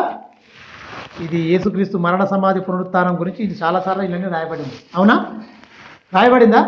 2వ అధ్యాయంలో ఈ పనిపాట్లు ఉన్నారుగా గ్యాంగు, అల్లరిమూకల గ్యాంగ్ ఉంది కదా, ఆ గ్యాంగ్ గురించే కింద చెప్తుంటే చూడండి. 2వ అధ్యాయంలో ఆయన గురించి ఆయన చెప్తున్నాడు, సహోదరులారా మీ యొద్ద మాకిట్టి ప్రవేశము వ్యర్థము కాలేదని మీరు ఎరిగినట్టే మేము ఫిలిప్పిలో ముందు శ్రమపడి అవమానం పొంది ఎంతో పోరాటముతోను దేవుని సువార్తను మీకు బోధించుటకై మన దేవుని యందు ధైర్యము తెచ్చుకొంటిమని మీకు తెలియను. గమనించండి, దేవుని వాక్యం చెప్పాలంటే పోరాటం, అవమానాలు, కష్టాలు, కన్నీళ్ళు. ఫిలిప్పులో మేము ఎంత కష్టపడ్డాం మీకు తెలియదా? సహోదరులారా, పోరాటం మేము మా ప్రాణాలు వదులుకోవాలని అయిపోయింది. దినమెల్లా వదకు సిద్ధపడిన గొర్రె పిల్లలాగా అయిపోయింది మా పరిస్థితి. మా బాధ, మా వేదన. ధైర్యం తెచ్చుకున్నట్టుగా ఈ పట్టణంలో ఉన్న కొంతమంది వింటారా వినరా? అక్కడ కష్టాలు, పోరాటం, వేదన వచ్చింది. ధైర్యం తెచ్చుకున్నారు, తెచ్చుకొని వాక్యాన్ని బోధించారు. మీకు తెలుసు కదా మేము ఎలా బోధించాము అని చెప్తున్నాడు. చూడండి ఏమంటున్నాడు. ఏలయనగా మా బోధ కపటమైనది కాదు, యవ్వని వల్ల మేము మోసం చేయలేదు. దమ్మున్న వాక్యం అంటే ఇదేనండి. ఏ బోధకుడు చెప్పేది ఇదే. ఇక అంటున్నాడు, మా బోధ ఏలయనగా మీ వల్ల ఏదో లాభం సంపాదించుకొని మిమ్మల్ని ఏదో మురిపించి మిమ్మల్ని ఆనందపరిచే బోధ నాలో లేదు. మేము మీ వల్ల సుఖభోగాలు అనుభవించలేదు. కొంతమంది వాక్యాన్ని ప్రకటిస్తారు, ఏది వద్దంటారు అన్ని కావాలని, లోపల అన్ని కావాలని కోరుకుంటారు, పైకి మాత్రం ఏమి లేనట్టు. అది వేషధారణ, ధనాపేక్ష కప్పిపెట్టి ముచ్చట్లు అవన్నీ. పెదవులో మాత్రమే ఉంటుంది, జీవితంలో మాత్రం అన్ని కావాలని కోరికల పుట్టగా ఉంటుంది. మేము ఈ ధరించుకోవాలి, అవి కావాలి, ఇల్లు కావాలి, ప్లాట్ కావాలి, దిక్కుమాలి ఆలోచనలు లోపల ఉంటాయి. అది ఎవరికి తెలియద్దో అనుకుంటావు. నువ్వు ఎవరికి లోకానికి తెలియకుండా ఉన్నదని నువ్వు అనుకుంటావు. ఎవరికి తెలియకూడదో వారికే తెలుస్తుంది. ఎవరికి తెలియవద్దు? దేవునికి తెలియదా? నీ హృదయ అంతరంగాలు ప్రతిదీ దేవుని తెలుసు. లోపల నువ్వు అనుకుంటే నీ మాట, నీ క్రియ, నీ ప్రవర్తన దేవుని తెలియదా? మనుషులకు తెలియకుండా పర్లేదు, దేవునికి తెలిసిందని నీ పని అయిపోతుంది. మా బోధ కపటమైనది కాదు. మేము కపటులు అని చెప్పారా సహోదరులారా? మీకు పనిపాట్లు లేని కొందరు అల్లరి మూకలు మీ వద్దకు వచ్చి మేము చెప్పిన వాక్యాన్ని కపటమైందని చెప్తున్నారా? మోసమైంది చెప్పిరా? పౌలు చెప్పింది మోసమైంది చెప్పి మోసం చేశాడు, కపటంగా బోధిస్తున్నాడు అని చెప్పారా సహోదరులారా? నా బోధ కపటమైంది కాదు. ఎంత బాధ చూడండి. మా ప్రవేశం ఎట్టి ప్రవేశం మీకు తెలియదా? ఇంత వాక్యాన్ని ప్రకటించినాక వచ్చిన తర్వాత పాడు చేయడానికి అల్లరి మూకలు పెట్టుకున్నాడు, మచ్చరపడి అనేకులను దేవుడు చెప్తున్నాడు. సంతోషంగా దాన్ని సంతోషించవచ్చు కదా? సంతోషించరండి. ఇక్కడ కూడా చూడండి, వాక్యం సత్యమైన వాక్యాన్ని కానీ రానియరు ఎవరు. కపటమే ఆయన దగ్గర పోతే ఏంటి? ఆస్తులు వస్తాయా? సంపాదించుకునేది ఉంటుందా? పరలోకానికి మా ఉద్దేశం అయితే ఒకటే, దేవుని ఎదుట యథార్థంగా చెప్తున్నా. మనం చనిపోయేంత వరకు దేవుని వాక్య ప్రకారంగా ఉండాలి. మంచిగా ఉన్నట్టు వాక్యాన్ని విప్పి చెప్పి వాళ్ళు ఆత్మలకు పరలోకం నడిపించాలో ఆలోచన తప్ప మీ వల్ల ఏదో మోసం చేసి వాక్యాన్ని చెప్పి బ్రతకాలన్న ఉద్దేశం ఏనాడు కల్లో కూడా మాకు అలాంటిది కాదు. ఎందుకంటే ఆ జీవితమే అనవసరం నన్ను అడిగితే. పౌలు ఆదర్శం, అపోస్తులు ఆదర్శం, ప్రవక్తలు ఆదర్శం, ముఖ్యంగా యేసుక్రీస్తు ఆదర్శం. ఎప్పుడు ధనాపేక్షను కప్పి అంటే మాటలు ఎప్పుడు చెప్పలేదు. ధనాపేక్ష కావాలని ఎప్పుడు బోధించలేదు యేసుక్రీస్తు. ధనవంతుడు దేవుని రాజ్యంలో ప్రవేశించాలని చెప్పాడు మహనీయుడు. ఆయన్నే ఆదర్శంగా తీసుకున్నాడు పౌలు గారు. అందుకని నేను క్రీస్తును పోలి నడుచుకున్నాను అన్నాడు. క్రీస్తు ఏం చెప్పాడు? పుచ్చుకొనుట కంటే ఇచ్చుట మేలు అన్నాడు యేసు. నాకు ఆ మాటలే ఆధారం నాకు. అందుకనే అతనితో ఉన్నవారి నిమిత్తం ఏం చేసుకున్నాడు? అపోస్తుల కార్యములు 18వ అధ్యాయం 1వ వచనంలో చదివితే డేరాలు కొట్టుకుని ఉన్నాడు. వృత్తికి డేరాలు కొట్టుకున్న వాడై ఉన్నాడు. డేరాలు కొట్టుకున్నాడు. అతని పని నిమిత్తం అంతా అధికారం అతను చేయాలనుకుంది, కానీ ఆ కానుకలు ఎప్పుడు తన స్వప్రయోజనకు వినియోగించుకోలేదు. వాడుకోలే మహనీయుడు. కష్టపడ్డాడు, కన్నీళ్లు దిగమింగుకున్నాడు, అవమానాలు పొందుకున్నాడు. అంత వాక్యం చెప్పేసి దుర్మార్గులు అతని బోధ కపటమైంది, మోసమైంది. బంగారం కొట్టేశాడు వాళ్ళ దగ్గర, ఆస్తులు సంపాదించుకున్నాడా? ఉన్నదంతా పెంటతో సమానంగా ఎంచుకున్న మహనీయుడు అతడు. అతని మీద ఇలాంటి అబండాలు వేస్తున్న ఈ దుర్మార్గులు. మీరు ఒకసారి ఆలోచించండి. ఆ మొదటి అధ్యాయంలో మీరు చెప్పారు, మీరు ఎలాంటి నమ్మకాలు నమ్ముకున్నారు కదా. నమ్ముకున్న తర్వాత వాళ్ళ విశ్వాసాన్ని చెరపడానికి పౌలు మీద లేనిపోని మాటలని చెప్పేశారు. అందుకని పౌలు సహోదరులారా మీరు వినండి, నా బోధ కపటమైంది కాదు, మోసమైంది కాదు. అదే చెప్తుంది చూడండి 3వ వచనంలో.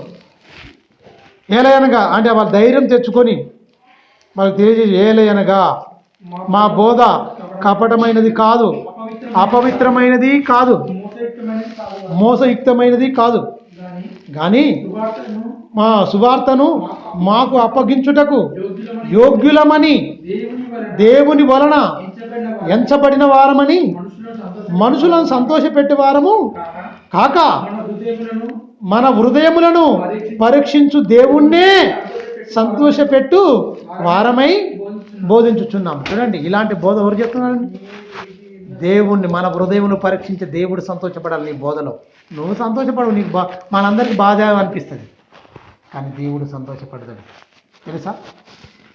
ఇది ఏంటంటే ఇది ఒక ఉన్నతంగా మంచి, మన ఆత్మకు కలిగిన కల్మషాన్ని తొలగించుకునే ఒక మంచి మన ఆత్మీయ వైద్యశాల అని చెప్పొచ్చు గొప్పగా. ఎందుకంటే మన ఆత్మలో ఉన్న కపటాన్ని, మోసాన్ని, దగను మొత్తం బయటపెట్టేదే ఉన్నతమైన దేవుని వాక్యం. ప్రియమైన దేవుని కూడా ఈ వాక్యంలో పౌలు గారు అంటున్నాడు, ఎందుకంటే మన హృదయములను పరీక్షించు దేవుణ్ణే సంతోష పెట్టాలి అంటున్నాడు. బోధలో ఏముండాలట?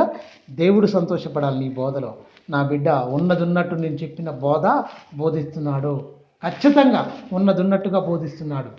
మన బోధ వల్ల దేవుడు మనుషులను సంతోషపెట్టే బోధ నేను బోధించలేదు. ఎందుకు పాపం? నేను మనుషులను సంతోషపెట్టే బోధ చేస్తే ఇప్పటికి నేను క్రీస్తు దాసుడును కాకపోదును. ఎందుకు పాపం? మీరు ఒకసారి ఆలోచించండి. ఎందుకు? దేవుణ్ణి సంతోషపెడితే నీకు పరలోకం, మనుషులను సంతోషపెట్టి పెడితే ఇక్కడ చాలామంది వస్తారు, వేల మంది వస్తారు, వందల మంది కూడా రావచ్చు మనుషులను సంతోషపెట్టి బోధ చేస్తే. కానీ వాడు వెళ్ళిపోతాడు నరకాన్ని, నువ్వు వెళ్ళిపోతావు. దానివల్ల అప్పుడు దేవునికి బాధ కలిగిన బోధ చేస్తే ఏమైపోతుంది? నీకు కలకాలం బాధలోకి వెళ్తావు, కానీ నీకు సంతోషం ఉండదుగా. అక్కడ అగ్ని ఆరదు, పురుగు చావదు. బ్రతుకున్నప్పుడు ప్రతి ఒక్కరు చెప్పవలసిన మాటలు తెలుసా? బ్రతుకున్నప్పుడు ప్రతి బోధకుడు చెప్పవలసిన మాటలు క్రైస్తవ జీవితం. మన బోధలో కపటం ఉండకూడదు, మోసం ఉండకూడదు, అపవిత్రత ఉండకూడదు. మన హృదయాలను పరీక్షించిన దేవుడు వింటున్నాడని బోధించాలి. ప్రతి ఒక్క బోధకుడు దేవుడు వింటున్నాడండి. ఎక్కడ ఇద్దరు ముగ్గురు నా నామంలో కూడుకుంటారో ఏమన్నాడు? వారి మధ్య నేనుంటాను అన్నాడు. ప్రియమైన దేవుని పిల్లల ఉంటాడు, దేవుడు ఉన్నాడు, మన మధ్యలో ఉన్నాడు, వాక్యమై ఉన్నాడు. ఆయన వింటున్నాడు ఖచ్చితంగా. నువ్వేం మాట్లాడుతున్నావు? మనం ధనాపేక్ష కప్పిపుచ్చే మాటలు ఎప్పుడు మనం చెప్పొద్దు. ధనాపేక్షను కప్పిపుచ్చే మాటలు ఎప్పుడు చెప్పకూడదు. అది క్రీస్తు చెప్పలేదు, అపోస్తులు ఎవరు చెప్పలేదు. ఈ మాయదారి సంత మొత్తం వచ్చి బయలుదేరింది. మొత్తం ధనాపేక్షను కప్పిపుచ్చే మాటలు చెప్తూ వారి వల్ల మనుషులను కొనియాడుతూ లాభం సంపాదించుకునే పద్ధతులైంది. వ్యాపారం అయింది. నూనె యొక్క వ్యాపారం, కర్చిప్ ఒక వ్యాపారం, తెలుసా? అన్ని వ్యాపారాలే. అది కపటమైన బోధ, మోసమైన బోధ, అపవిత్రమైన బోధ. ఈ లైవ్ ద్వారా చాలామంది వింటున్నారు వాక్యం ఉన్నట్టుగా. వాక్యం టు వాక్యమే చూపిస్తున్నాం కదా మనం. మన బోధ అపవిత్రమైంది కాబట్టి ఎక్కడ ఆయన కర్చిప్పులు అమ్ముకోలే పౌలు గారు, తెలుసా? నూనె అమ్ముకోలే. ప్రియమైన దేవుని పిల్ల టచ్ పుచ్చులని ఏం చెప్పలే. వాడు పరిశుద్ధాత్మలో నుంచి వెళ్ళి కుడిచే వెడప చేయి నుంచి వెళ్ళి కాళ్ళ నుంచి వెళ్ళిపోతున్నాడు పరిశుద్ధాత్మలో. ఏంటి ఈ మోసకరమైనది? ఏంటి? దయ్యం కడుపులో నుంచి వస్తుంది, వాంతింగ్లో నుంచి వస్తుంది. ఇది కపటమైన బోధ, అపవిత్రమైన బోధ. కక్కితే వస్తుంది ఆ దయ్యం, వాంతింగ్లో నుంచి వస్తాడ. దౌర్భాగ్యుడు చెప్తుండు. అది కపటమైన బోధ, మోసమైన బోధ, తెలుసా? ఇగో నా కర్చిప్పులో నుంచి పరిశుద్ధాత్మ. ఇది కపటమైన బోధ, మోసమైన బోధ, అపవిత్రమైన బోధ. నీ ముక్కు చెవులు దుడుచుకొని ఇందులాగా వస్తుంది పరిశుద్ధాత్మ దేవుడు. నీ హృదయంలో ఉంటాడు పరిశుద్ధాత్మ దేవుడు. ఎవరు చెప్పాడు నీకు ఇదంతా? ఇది మోసకరమైన దయ్యముల బోధ ఇదంతా. కర్చిప్పులో నుంచి వెళ్ళి పరిశుద్ధాత్మ దేవుడు వస్తుండు ఇలా ఇప్పి చూపించడం. నూనెను కూడా ఇది యేసు రక్తం అని చెప్పడం, అది కపటమైన బోధ, అపవిత్రమైన బోధ. అది అసలు రక్తాన్ని ఎవడు కొనలేడు. యేసు రక్తం అమూల్యమైన రక్తం. ప్రపంచ ధనాన్ని మొత్తం ఒకవైపు పోసినా కూడా యేసు రక్తాన్ని కొనలేదు. నువ్వు ఉన్న ధనాన్ని మొత్తం ఒకవైపు పెట్టినా కూడా, యేసు రక్తాన్ని ఒకవైపు పెట్టినా కూడా కొనలేదు. అది అమూల్యమైన రక్తం అన్నాడు. అందుకే వెండి బంగారములతో మీరు విమోచింపబడలేదు అన్నాడు. ఆయన రక్తాన్ని ఏం చేస్తున్నారు? చిన్న నూనె డబ్బతో పోలుస్తున్నారు. తప్పది. అది అపవిత్రమైన బోధ, అది కపటమైన బోధ. అందుకని మా బోధ కపటమైంది కాదు, మా బోధ అపవిత్రమైంది కాదు, మోసయుక్తమైంది కాదు అని ఎంత మంచిగా చెప్తున్నారు చూడండి. చచ్చిపోయేంతవరకు ఈ మాటలు వేల సార్లు బోధకుడు చెప్పుకొని ఇది మాదిరిగా ఉండాలి. అందుకనే అంటారు చూడండి, మన హృదయములను పరీక్షించా దేవుణ్ణే సంతోషపెడుతున్నావు. దేవుణ్ణి సంతోషపెట్టాలి. నీ బోధ వింటున్నాడని దేవుడు వింటున్నాడు. మనుషులు వింటారు, వదిలిపెడతారేమో, కానీ దేవుడు మాత్రం ప్రతిదీ విన్ని విమర్శ దినమందు నిన్ను అప్పుడే క్రీస్తు న్యాయపీఠం దగ్గరికి వెళ్ళినప్పుడు నువ్వు నీతిమంతుడువా అనీతిమంతుడువా నీ మాటలను బట్టి తేలిపోద్ది అంటున్నాడు. అందుకనే క్రైస్తవులు మాటల్లోనూ చూపుల్లోనూ జాగ్రత్తగా ఉండాలి. పవిత్రతలో, యథార్థతలోనూ చక్కగా ఉండాలి. మన జీవితం పావనంగా ఉండాలి, పరిశుద్ధంగా ఉండాలి. ఇన్ని పండుగలు చేసుకుంటారు. మీరు ఒకసారి ఆలోచించండి. మార్పు లేని పండుగేనా? పండుగ ఎప్పుడు సంవత్సరానికి మీరు చేసుకుంటున్న బాగానే ఉంది. యేసు వచ్చాడు. అపోస్తులు మీరు 66 పుస్తకాలు చూడండి, 27 పుస్తకాలు చేయండి, చూడండి. అపోస్తులు ఏనాడన్నా పండుగ చేశారా? యేసుక్రీస్తుకు అపోస్తులు 13 మంది అపోస్తులు అండి. పౌలు గారితోని 13 మంది అపోస్తులు ఏ ఒక్కరన్నా ఈ పండుగ చేశామని చెప్పి బైబిల్ ఒక్క రెఫరెన్స్ చూపించండి. యేసుక్రీస్తు పుట్టినరోజు. వాళ్ళు పక్కకు పెట్టండి, తల్లి అయిన మరియా, యోసేపు, ఇంకా వాళ్ళే కదా కన్న తల్లి. ఎక్కడన్నా చేసిందో చూపి, చేసిందా? చేయలేదు. మరి ఎందుకు మీకు? యేసు చెప్పింది మాత్రం చేయరు. యేసు ఏం చెప్పాడు? సర్వలోకమునికి వెళ్ళండి, సర్వ సృష్టికి సువార్తను ప్రకటించండి. నమ్మి బాప్తిసం పొందినవాడు రక్షింపబడును, నమ్మని వానికి శిక్ష విధింపబడును. నా మరణ సమాధి పునరుత్థానాన్ని మీరు వెళ్ళి ప్రకటించండి. అందరూ మరణ భయంతో బిక్కిబిక్కమంటున్నారు. చచ్చిపోతే ఏమైపోతాం అనుకుంటున్నారు. చనిపోతే మరో జీవితం ఉందని సర్వలోకానికి చాటించండి. పునరుత్థానంలో మొదటివాడిగా క్రీస్తే ఉన్నాడు అని మీరు ప్రకటించని చెప్పాడు. దాన్ని పక్కకు పెట్టారు, పక్కకు దోసేశారు. నీ సంతోషం కోసం, నీ ఆనందం కోసం నువ్వు ఇది దేవుని సంతోషం నేను చెప్పడం వల్ల ఎంతవరకు న్యాయం చెప్పండి. మీరు ఆలోచించండి. కరోనా వచ్చింది, ఇంతమంది చచ్చిపోతున్న 1000 మంది, అయినా మార్పు రాకపోతే పరిస్థితి ఏంటి? లోకంలో ఉన్నవారికి మార్పు రాకపోని వారికి తెలియకుంటే, కానీ ఉన్న వాళ్ళకన్నా మార్పు వస్తుందా? ఉన్నవాళ్ళు కూడా గెంతడాలే, ఉన్నవాళ్ళు కూడా డ్యాన్సులే, ఉన్నవాళ్ళు కూడా మొత్తం దేవుల్లో ఏమేమో మాటలు చెప్పుకోవడం. మరణ సమాధి పునరుత్థానం లేని సువార్త వ్యర్థం. కొత్త నిబంధనలు మొత్తం ఎక్కడ చూసినా మరణ సమాధి పునరుత్థానాన్ని నువ్వు పునరుద్ఘాటించి నువ్వు వాక్యాన్ని ప్రకటించు. యేసుక్రీస్తు ఏమయ్యాడు? పుట్టాడు. ఆయనలాగా ప్రతి ఒక్కడు బ్రతకాలని ఆయన పుట్టి చూపించాడు. మొత్తం రక్త మాంసములలో శరీరాన్ని ధరించుకున్న ప్రతి ఒక్కడు క్రీస్తులాగా జీవించాలి. యవ్వన ప్రాయం నుంచి ఆయన చనిపోయేంత వరకు మనిషి ఏ ఒక్కడు పాపానికి కనెక్ట్ కాకుండా, అపవాదికి చోటు ఇవ్వకుండా, సాతాను తంత్రములు ఎరిగినవాడై ఉండి యవ్వన కాలమందు యెహోవా కాడి మోయుట నరుడికి మేలు అన్నది ఆధారం చేసుకుని గొప్పగా బ్రతుకుతూ క్రీస్తునే తన శరీరమందు ధరించుకొని గొప్పగా క్రీస్తుని కనపరుచుకునేటట్టుగా బ్రతకాలి యవ్వన జీవితంలో. ఉన్నారా? డ్యాన్సులు, కిల్లీలు, పాన్పరాకులు నలుగుతూ ఉంచుకుంటూ తిరుగుతున్నారు దౌర్భాగ్యులుగా. ఏంటండి? మన పిల్లలు జాగ్రత్త, మన సంఘం జాగ్రత్త, మన కుటుంబాల జాగ్రత్త. సంఘం అంటే ఎవరో కాదు, యేసుక్రీస్తే సంఘం. ఆయన శిరస్సుగా ఆయన పెట్టుకొని ఆయనకు అవయవాలుగా మనం అందరం అంటుకట్టబడి ఉన్నాం. ఏ ఒక్క అవయవం పాడైపోతే ఏంటి బాధ అనిపించదా? క్రీస్తు అవయవాలను తీసుకొని బెలియాలుగా చేసేది తగునా? అది ఎంత మాత్రము తగదు. బెలియాలుగా మార్చుదామా? బేషతో ఉన్నవాడు ఏకశిరుడే అవుతాడు. అలా చేయరాదు, మనం క్రీస్తుతో ఉన్నవారు మనం అంటాడు. ఏంటి మరి? ఒక్కసారి ఆలోచించండి. పుట్టుకలోని పరమార్థం తెలియని వాళ్ళు పండగలు చేస్తున్నారు. అవునా? చేయాలి. ఇది చేయడం ఎలా చేయాలి? ఆయన వచ్చాడు ఆయనలాగా బ్రతకాలని, ఆయనలాగా మనం అందరం చావాలని. మీ నిమిత్తం నేను ప్రాణం పెట్టాను, మీ సహోదరుడి నిమిత్తం మీరు ప్రాణం పెట్టే బద్దులై ఉన్నారు. తెలుసు, ఆయన రక్తాన్ని చిందించాడు నా పాపాలను కడగడానికి, శుద్ధీకరించడానికి, పాపాలను మొత్తం ప్రక్షాళన చేయడానికి. విమోచన క్రయధనముగా తను తాను బలిగాను అర్పణగాను అర్పించుకున్నాడు దేవునికి. మరి నువ్వు నేను అర్పించుకోవద్దా? మనం కూడా సజీవ యాగంగా మన దేహాలను అర్పించాలి. నీతిని, విశ్వాసము, భక్తి, నీతి ఇవన్నీ మనకు ఒక ఉన్నతంగా ఆభరణలుగా మనం ధరించాలి, ఆభరణములుగా ధరించాలి. ప్రేమ దేవుని పిల్లరా, నీతి అనే మైమరుగు మీరు తొడుక్కోండి అన్నాడు. విశ్వాసం అనే డాలు పట్టుకున్న వాళ్ళు ఎవరు లేరు. వాక్యం అనే ఆత్మఖడ్గాన్ని పట్టుకునే వాళ్ళు ఎవరు లేరు. సమాధానం అనే సిద్ధ మనసున జోడు తొడుక్కున్న వాళ్ళు ఎవరు, కళ్ళల్లో ఎవరేమో అవుపడతలేదు. మీరు ఆలోచించండి. ఆయన ఇచ్చే అపవాదంతో మీరు యూరోచితంగా ఈ పోరాడే దినాలు, ఈ అంచె దినాలు ఏం పోరాడుతున్నారండి? అపవాదంతో పోరాటం ఉందా? నీకు తెలియకుండా చిన్నగా నీ దగ్గరికి వచ్చి నేను గంతులు లేపేసింది యేసుని పుట్టాడని. అర్థమైందా? నువ్వు డ్యాన్సులు వేసుకుంటున్నావు. డ్యాన్సులు వేసుకుంటున్నారండి.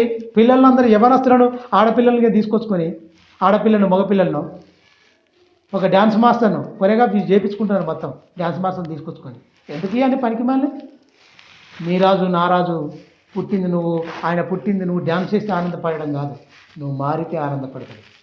నువ్వు భక్తుడిగా మారితే ఆనందపడతాడు. నీలో పాపం లేకపోతే ఆనందపడతాడు. నువ్వు ఉన్నతమైన విలువైన జీవితాన్ని జీవిస్తే ఆనందపడతాడు. విలువలేని జీవితం జీవిస్తే ఆయనకు బాధ, ఆయనకు వేదన. ఈ పండుగ చేసుకునే వాళ్ళలో ఏ ఒక్కరిలో మారు మనసు లేదంట నేను ఖచ్చితంగా చెప్పగలను వాక్యాన్ని బట్టి. మారు మనసు ఉంటే ఆ బ్రతికే వేరే ఉంటుంది, ఆ మాటలు వేరంగానే ఉంటుంది. హృదయం నిండి ఉన్నదాన్ని బట్టి నోరు మాట్లాడును, ఆ మాటలు ఆ బ్రతికే విధానం వేరే ఉంటుంది. ఈ అంత్య దినాల్లో ఉన్నాం. యేసుక్రీస్తు ఎప్పుడు వస్తాడో మనకు తెలియదు. ఇదే చివరి గడియ, అంత్యకాల పిలుపు, చివరి గడియ మేలు కొలుపు దేవుడు పిలుస్తున్నాడు. ఏం మారుతుందా లోకం? 700 మంది ఉంటాడు మన కాలంలో. 700 మందికి పైనే ఎక్కడ పోతున్నారు, ఏం చేస్తున్నారు? నువ్వు వినే బోధ ఏ బోధ ఉందో ఒకసారి అర్థం చేసుకో. నిన్ను మెప్పించే బోధ, నిన్ను పొగిడే బోధ కావన్నా? ఆ బోధ నేను పరలోకం తీసుకెళ్తుందా? నిజమైన మాటలు. అందుకనే పేతురు గారు వాక్యం చెప్తే ఏమైందంటే పొడవబడి అని ఉంటుంది అపోస్తల కార్యంలో. పొడవబడి ఏంటండి 3:34 అన్నమాట. పొడవబడి అని ఉంటుంది. ప్రేమ కింది వచ్చిన చూడండి ఇళ్ళలో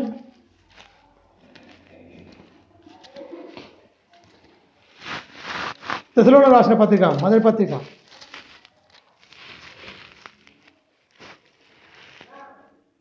5వ వచనం, మొదటి అధ్యాయం 5వ వచనం, 5వ వచనం, 2వ అధ్యాయం 5వ వచనం, 2వ అధ్యాయము 5వ వచనం. మీరు ఎరిగినట్టు మేము ఇచ్చకు మాటలైనను ధనాపేక్షను కప్పుపెట్టే వేషమునైనను ఎన్నడూ వినియోగించలేదు. ఇందుకు దేవుడే సాక్షి. మాకు దేవుడే సాక్షి. చూడండి, దేవుడు సాక్షిగా ఉంటున్నాడా తెలియని ఒక పాట రాశాడు. పచ్చి మోసగాళ్ళు బిచ్చకు మాటలు మాట్లాడతారు, ధనాపేక్షను అంటే మీకు మీ దగ్గర దాచుకుంటారు, తెలియని బ్యాంకుల్లో మీరు దాచిపెట్టుకుంటారు. పచ్చి మోసగాళ్ళు క్రీస్తు పేరుట అనేకులు. ధనాపేక్ష కప్పిపెట్టే మాటలు ఏంటని చెప్పడం, వేషం వేయడం ఏంటంటే, వేషం వేస్తారా? వేస్తున్నారు, ఖచ్చితంగా వేస్తున్నారు. ఈ వేషం అనేది, వేషధర అనేది భయంకరమైంది. ఎంత మంచి మాట చెప్తుంది చూడండి. బిచ్చకు మాటలు, ఆ మాటలు ఎందుకండి? ఖండితంగా బోధితే బిచ్చకు మాటలు ఎందుకు వస్తాయి చెప్పండి? డబుల్ మీనింగ్ మాటలు. వీళ్ళు కూడా జబర్దస్త్ స్కిట్లలో వేస్తారు కదండి, అన్ని నవ్విపించే మాటలు. సంఘాన్ని కొద్దిసేపు నవ్విపించే మాటలు కూడా బిచ్చకు మాటలు అయినా మాట్లాడతారు. కింద వచనం చూడండి,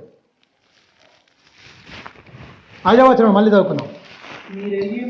మీరు ఎరిగినట్టు మేము ఇచ్చకు మాటలైనను ధనాపేక్షను కప్పిపెట్టి వేషమునైనను ఎన్నడూ వినియోగింపలేదు. ఇందుకు దేవుడే సాక్షి. మరియు మేము క్రీస్తు యొక్క అపోస్తలులమై ఉన్నందున అధికారం చేయుటకు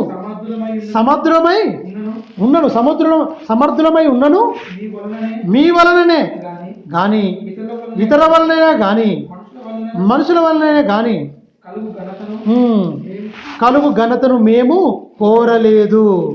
ఎవ్వరి వల్ల మేము ఘనత కోరుకోలేదు. దేవుని వలనే మాకు ఘనత అయిన మొత్తైనా. మనుషుల ఘనత కోరుకునేవాడెవడు? క్రీస్తు దాసుడు కాదని చెప్తున్నాడు. మేము కోరుకోలేదు. కింద వచనం, అయితే 7వ వచనం చదువుతున్నాం. అయితే సంయమించు తల్లి తన సొంత బిడ్డలను గారవించినట్లు మేము మీ మధ్య సాధువులమై ఉంటివి. అంటే సాధువులమై ఉంటివి. సాధువులు. సంగమించే చల్లి ఎలా ఉంటుంది? గారాభం చేసినట్లు. అధికారం ఉంది, కానీ మేము మీదే అధికారం మేము చెలాయించలే. మీతోని మేము ఏం చేపించుకోలే. ఒక తల్లి ఒక బిడ్డను ఎలా సాకిందో మేము ఎలా సాకాం మిమ్ములను. తెసలోనికలో ఉన్నవారులారా, మిమ్మల్ని మోసం చేయలే. మీ ధనాన్ని కోరుకోలే, మీ వెండిని కోరుకోలే, మీ బంగారాన్ని కోరుకోలే. మీ మీద మేము అధికారం చేయలే, మేము చెలాయించుకోలేదు. బిచ్చకు మాటలు మేము చేయలే. ధనాపేక్షను కప్పిపెట్టే మాటలు మేము చెప్పలేదు. మిమ్మల్ని మేము మోసం చేయలే. మా గురించి ఎవరు చెప్పారో అవన్నీ తప్పు. సంగమిచ్చు తల్లి ఎలాగ బిడ్డలను గారవించినట్లు మిమ్మల్ని గారవించాను, నేను ప్రేమించాను. ఒక తల్లిని ఒక బిడ్డను సాకినట్టు నేను సాకాను. అధికారం చేయడానికి అవకాశం ఉండి కూడా నేను అధికారం చేయలేదు. ఒక తల్లి అయినా కొడుతుందేమో కోపం వస్తే ఒక బిడ్డను, అలా కూడా మేము వినియోగించుకోలే అధికారం. ఒక తల్లి ఉందనుకోండి, బిడ్డనకపోతే ఏం చేస్తుంది? దండిస్తుంది ఖచ్చితంగా ఒక టైంలో. అలా కూడా మేము దండేయలేదు అంటున్నాడు పౌలు గారు. ఎంత గొప్ప ప్రేమ! క్రీస్తు ప్రేమను బట్టి ప్రేమతోనే మేము చెప్పాము. ఒక సన్నమిచ్చి ఒక తల్లి, పాలిచ్చే ఒక తల్లి బిడ్డను గారావం చేసినట్లు మేము చేశాను కదా. ఏంటి ఆయన బాధ? ఎందుకు ఇంత లోతులోకి వెళ్ళిపోతున్నాడు ఆయన వేదన? 3 విశ్రాంతి దినముల నుండి వాక్యం చెప్పాడు. మారిపోయారు వాళ్ళు. మళ్ళీ ఈ పనిపాకలు లేని అల్లరి మొగ్గలని చోలి యూదులు మచ్చరపడి, ఆయన బోధలో కపటం ఉంది, ఆయన బోధలో మోసయుక్తమైంది, అపవిత్రమైన బోధ పౌలు చేసేది అని చెప్పే వరకల్లా మళ్ళీ తిరిగి నాయన నేను అలా చేయలేదు, నేను ఎలాంటి వాను? సాధువుగా ఉన్నాను. సాధువుగా అంటే కొట్టిన పడి స్థితిలో ఉన్నాడు. మృదువైన మాటలతోనే ఉన్నాడు. కఠినం లేదండి, కఠినత్వం ఉండదండి క్రైస్తవుల్లో. తెలుసా? బాధపడతారు, వేదన పడతారు, అంతే తప్ప ఏమనలేని పరిస్థితి. అన్నాడంటే వాడు క్రీస్తు దాసుడే కాదు. ఎవరైనా పాస్టర్ గారు ఎవరైనా విశ్వాసిని గట్టిగా మనసులో వ్యక్తిగతంగా దూషించుంటే వాడు పాస్టర్ కాదు, వాడు క్రీస్తుదాసుడే కాదు.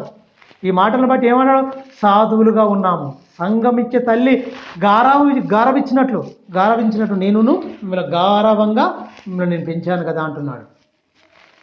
గమనించండి, ఒక తల్లిని ఎలాగైతే బిడ్డను గౌరవంగా ఎలాగైతే పెంచుకుంటుందో నేను కూడా అలాగే ఉన్నాను అంటున్నాడు. పౌలు గారు ఎంతగా చెప్తున్నాడు చూడండి. అతని గురించి మొత్తం ఎక్స్ప్లెయిన్ చేస్తున్నాడు. ఈ మొదటి అధ్యాయంలో గొప్పగా మీరు ఎలా నమ్మారో చెప్తున్నాడు. తర్వాత అతని మీద వచ్చిన నిందలు, అవి నిజంగా నిందలు కాదు, అపనిందలు అంట. నేను నిందలు కాదు, నింద మోపారు, నిలాప నిందలు మోపారు దౌర్భాగ్యులు యూదులు మత్తరపడి. పౌలు గారు చెప్తున్న గొప్ప వాక్యం పరిశుద్ధాత్మతో బహుబలంగా వాక్యాన్ని ప్రకటిస్తుంటే ఈ మూర్ఖులకు ఏమైందండి? మత్సరపడి పట్టణం అంతా అల్లరి లేపారండి. అల్లరి లేపారు మొత్తం. ఎవరు? యూదులు. ఆ యాసోనున్న వారు వాళ్ళ ఇంటికి, నువ్వు ఎందుకు ఇచ్చావు, నీ ఇంటికి ఎందుకు రానిచ్చావు? అతని బోధ ఇలాంటిది అలాంటిది. ఏం చేశాడండి పాపం? ఉన్నదంతా పెంటతో సమానంగా ఎంచుకున్నాడు ఆయన. వెనక చూసుకుంటే ఏం లేదు పాపం ఆయన దగ్గర. ఉండడానికి నివాసం కూడా లేదు. యేసుక్రీస్తు ఎలా ఉన్నాడో అలాగనే ఉన్నాడు పాపం. నడి రోడ్డు మీద నిలిచిపోయాడు పాపం. పౌలు గారికి ఏమీ లేదు తెలుసా, ఏమీ లేదు, నీడలేదు, కానీ పరలోకాన్ని సంపాదించుకున్నాడు తెలుసా. ఇది నీకు ఏదున్నా, ఎంతమంది ఉన్నా, నీకు ఎంత జాగున్నా ఇక్కడ వదిలిపెట్టారు. సమాధిలోకి వెళ్ళిపోవాలి నువ్వు తెలుసా, సమాధిలోకి వెళ్ళాలి. ఏముండదు ఇక్కడ, నీకు ఏది ఉండదు, అన్నీ ఉన్నాయని వదిలిపెట్టిపోవాలి. ఇది నీది కాదు, పర్మనెంట్. పరలోకమైనది, నిజమైనది సంపాదించుకుంటూ వాస్తవమైన జీవితం కోసం ఒక ఉన్నతమైన పునాది వేసుకుంటూ ఔదార్యం గలవాడు ఉన్నాడు, అతని ఆస్తిలో ఇతరులకు పాలిచ్చేవాడై ఉన్నాడని చెప్పాడు. ప్రియమైన దేవుని పిల్లరా, ఉన్నతంగా కింద చూడండి ఏమంటున్నాడు, ముగించుకుందాం.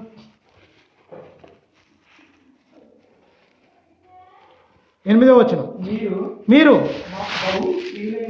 మీరు మాకు బహు ప్రియులై ఉంటుంది గనుక మీ అందును విశేష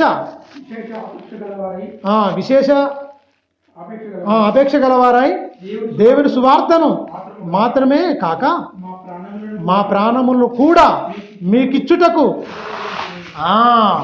మనుషులను ఏదో చెప్పడం కాదు, మా ప్రాణములను కూడా మీకు ఇచ్చడానికి సిద్ధపడి ఉన్నాం. మేము బోధించడమే కదా అవసరం అని కూడా మీకు ప్రాణం పెట్టేవారిగా ఉన్నాం. తునప్రాయంగా ఒక అంగవస్త్రం ఒకరిని మించిన అంగవస్త్రం తీసివేసినట్లు ఈ మట్టి దేహాన్ని మట్టికి అప్పగించి ఆత్మలుగా వాళ్ళకు నిరీక్షణ ఉందండి. ఈ మట్టి దేహాన్ని మట్టికి అప్పగించి మహిమ దేహాన్ని మేము పొందాలని ఒక నిరీక్షణ ఉంది. అట్టి దమ్ము ధైర్యం, ఈ మాటలు చెప్పేంత దమ్ము ధైర్యం ఉన్న బోధకులు ఈ రోజు 40 ఉన్నవాళ్ళు వేళ్ల మీద లెక్క పెట్టుకోవచ్చు. అనేకులు దొంగలుగా ఉన్నారు, కానీ అనేకులు కష్టాల్లో ఉన్నవాళ్ళు కొద్దిమంది ఉన్నారు పాపం. వాళ్ళను గుర్తించే వాళ్ళు కూడా లేరు. కొద్దిమంది ఉన్నారండి అక్కడక్కడ. వేళ్ల మీద సత్యానికి సాక్షులుగా జీవం గల దేవుని సంఘము, ఆ సంఘములో మేము ఒక స్తంభంగా ఉండాలి అనుకునే వాళ్ళు ఆ వేళ్ల మీద లెక్క పెట్టుకోవచ్చు. వాళ్ళ సేవ ఉన్నతమైన సేవ. వాళ్ళు కొద్దిమందే ఉన్నారు. అనేకులు కూడా ధనాపేక్ష కప్పిపెట్టే మాటలు, మోసకరమైన మాటలు, దగా చేసేది, మనుషులను వంచుచ్చేది, నూనె కంటే నులుపుగా, కత్తి కంటే పదునుగా ఆ మాటలతో చంపే వాళ్ళు కూడా ఉన్నారు. దైవజనుల ముసుగులో దయ్య బోధలు చేసే వాళ్ళు కూడా ఉన్నారు. అది తగదు. యథార్థంగా చెప్పు, నువ్వు దేవుడు చెప్పే మాట చెప్పు. వాళ్ళ క్షమాపణ గురించి ప్రార్థన చేయి. వాళ్ళ కుటుంబాల గురించి మారడానికి తండ్రి వాళ్ళని మారవని నువ్వు గోజాడు తండ్రి దగ్గర ప్రార్థన చేయి ఎల్లప్పుడూ. అయిపోతుంది. వ్యక్తిగతంగా ఇప్పుడు దౌర్భాగ్యమైన స్థితి దొరికినా వాడు ఏమైనా తిరుగుబాటు ఉంటే వాళ్ళ మీదనే వాకింగ్ చెప్పుడు స్టార్ట్ అయింది. ఇప్పుడు ఇక వాళ్ళు ఏమన్నా అన్నారు అనుకోండి, ఏమన్నాడుగా వాళ్ళ మీదనే ప్రసంగాలు చేసే పరిస్థితి ఉంటుంది. నా మీద ప్రసంగాలు చేసి ఉండు, నేను అది కాదు ఇది అని అడిగినందుకు నా మీద ప్రసంగాలు చేసిన పాస్టర్ కూడా ఉన్నాడు. చూడండి, వాక్యం చెప్పేది లేదు, బ్రతికేది వాక్య ప్రకారంగా నువ్వు బ్రతకవు, నిన్ను చూసి వాళ్ళు కూడా బ్రతకరు. మాదిరిగా ఉండాలి. దైవజనుడు అనేవాడు మాదిరిగా ఉండాలి. ప్రియమైన దేవుని పిల్లలు, కిందకి చూడండి ఏమంటున్నాడు, ప్రాణం ఇచ్చడం అంటే విశ్వాసులకు కూడా ప్రాణం ఇచ్చడం కూడా సిద్ధంగా ఉన్నాడు. అబ్బా ఎంత గొప్ప అంటే, ఎంత ప్రేమిస్తున్నాడు. తల్లిదండ్రులు ఒక టైం తల్లిదండ్రులు కూడా పిల్లల కోసం ప్రాణం పెట్టలేకపోవచ్చు, కానీ వీళ్ళు ఏమంటారు కదా, తల్లిదండ్రుల కంటే ఎక్కువగా మేము మా ప్రాణాలు ఇవ్వడానికి కూడా మేము సిద్ధంగా ఉన్నామంటారు. తెలుసా, సిద్ధంగా ఉన్నామంట. ప్రేమైన దేవుడు కిందికి చూడండి ఏమంటారు, కిందికి. అవును సహోదరులారా, దేవుని సువార్తం మాత్రం కాక అవును 9వ వచనం చదువుతున్నాను. అవును సహోదరులారా, మా ప్రయాసమును మా కష్టమును మీకు జ్ఞాపకం ఉన్నది కదా. మేము మేము ఎవరికైనాను భారముగా ఉండకూడదని రాత్రింపగళ్ళు కష్టం చేసి జీవనం చేయొచ్చు మీకు దేవుని సువార్తను. అబ్బా ఏమంటున్నాడండి, మేము ఎవరికి భారంగా ఉండకూడదు. మీ దగ్గర మేము బతకడానికి కాదు వచ్చింది, మిమ్మల్ని బ్రతికించడానికి అవసరం అనుకుంటే మా ప్రాణం ఇవ్వడానికే వచ్చి ఉన్నామని ఇంత దమ్ము ధైర్యం ఉన్న బోధ చేస్తారండి. పౌలు గారు వండరండి, అసలు పౌలు గారు వండర్, అసలు ఆయన తిరుగులేదు. అసలు పౌలు గారు బోధలు అందరికీ ఆదర్శంగా ఉన్నారు. ప్రేమైన దేవుని పిల్లలు, ఈ బోధ ఎవడైనా చేసి చచ్చిపోవాలి. ఇలా బ్రతకాలి, బ్రతికే ఇలా బ్రతకాలి. పౌలు గారి దగ్గర చచ్చిపోతే ఇలా చచ్చిపోవాలి. అదే జీవిత జయం, అదే లక్ష్యం పెట్టుకోవాలి. నేను ఉన్నతంగా దేవుని ఎదుట నిజంగా చెప్తున్నా, నేను మాట్లాడుకుంటూ ఉన్నతంగా ఇలాగనే జీవితం గడిచిపోవాలని అనుకుంటే ఎవరి దగ్గర ఒక రూపాయి ఆశించొద్దు. ఎవరిది ఏది ఒక రూపాయి కూడా నా సొంతంగా నేను వినియోగించుకోకుండా నా కష్టం, నా పని, నా కష్టం చేసుకొని నేను బ్రతకాలి. నేను ఉన్నంతకాలం నేను దేవుని పని చేసుకుంటూ చచ్చిపోవాలని నా టార్గెట్ తప్ప ఎవరిది ఒక రూపాయి కూడా ఆశించాలన్న నా జీవితంలో ఎక్కడన్నా అంటే నేను నా కల్లో కూడా నాకు ఇలాంటి నా తలంపుల్లో కూడా అలాంటి ఆలోచన పుట్టదు. అలాంటి మంచిగా ఆలోచన ఇచ్చిన దేవునికి స్తోత్రం. ధనాపేక్ష నా దగ్గర ఎప్పుడూ నాకు ఎక్కడ ఉండదు. నేనే వేల రూపాయలు నేను కోల్పోయినా, చాలా డబ్బులు కోల్పోయినా, అయినా కూడా నేను ఎవరిని నేను అడగను. చాలా వరకు డబ్బులు నష్టపోయింది, నేను చాలా వరకు వేల రూపాయలు నష్టపోయినా. కానీ ఎవరి దగ్గర నేను నిందించను, అడగను. నేను ఒకటే అంటా, అడగలేను. వాళ్ళు గట్టిగా ఆ డబ్బులు అడగబడి తిడతారు, వాళ్ళు అవసరం లేదు అన్నట్టుగా నేను సైలెంట్గా వచ్చేస్తాను. నేను ఇక అందువల్ల వేల రూపాయలు నష్టపోయినా, చాలా దగ్గర మోసం చేసింది నన్ను. నేను మాత్రం కల్లో కూడా ఒకరిని మోసం చేయలేదు. అందుకు దేవుడే నాకు సాక్షి. ఎవరిని నేను ఒక్కరిని మోసం చేయలే, ఒక రూపాయి నేను ఆశించలేదు, ఒక రూపాయి నేను తినలేదు. అలా ఉండాలి ఖచ్చితంగా. మన జీవితం అనేది తెలిసిన పుస్తకంగా ఒక వైట్ పేపర్గా ఉండాలి. దేవుడు మనకు సాక్షిగా ఉండాలండి.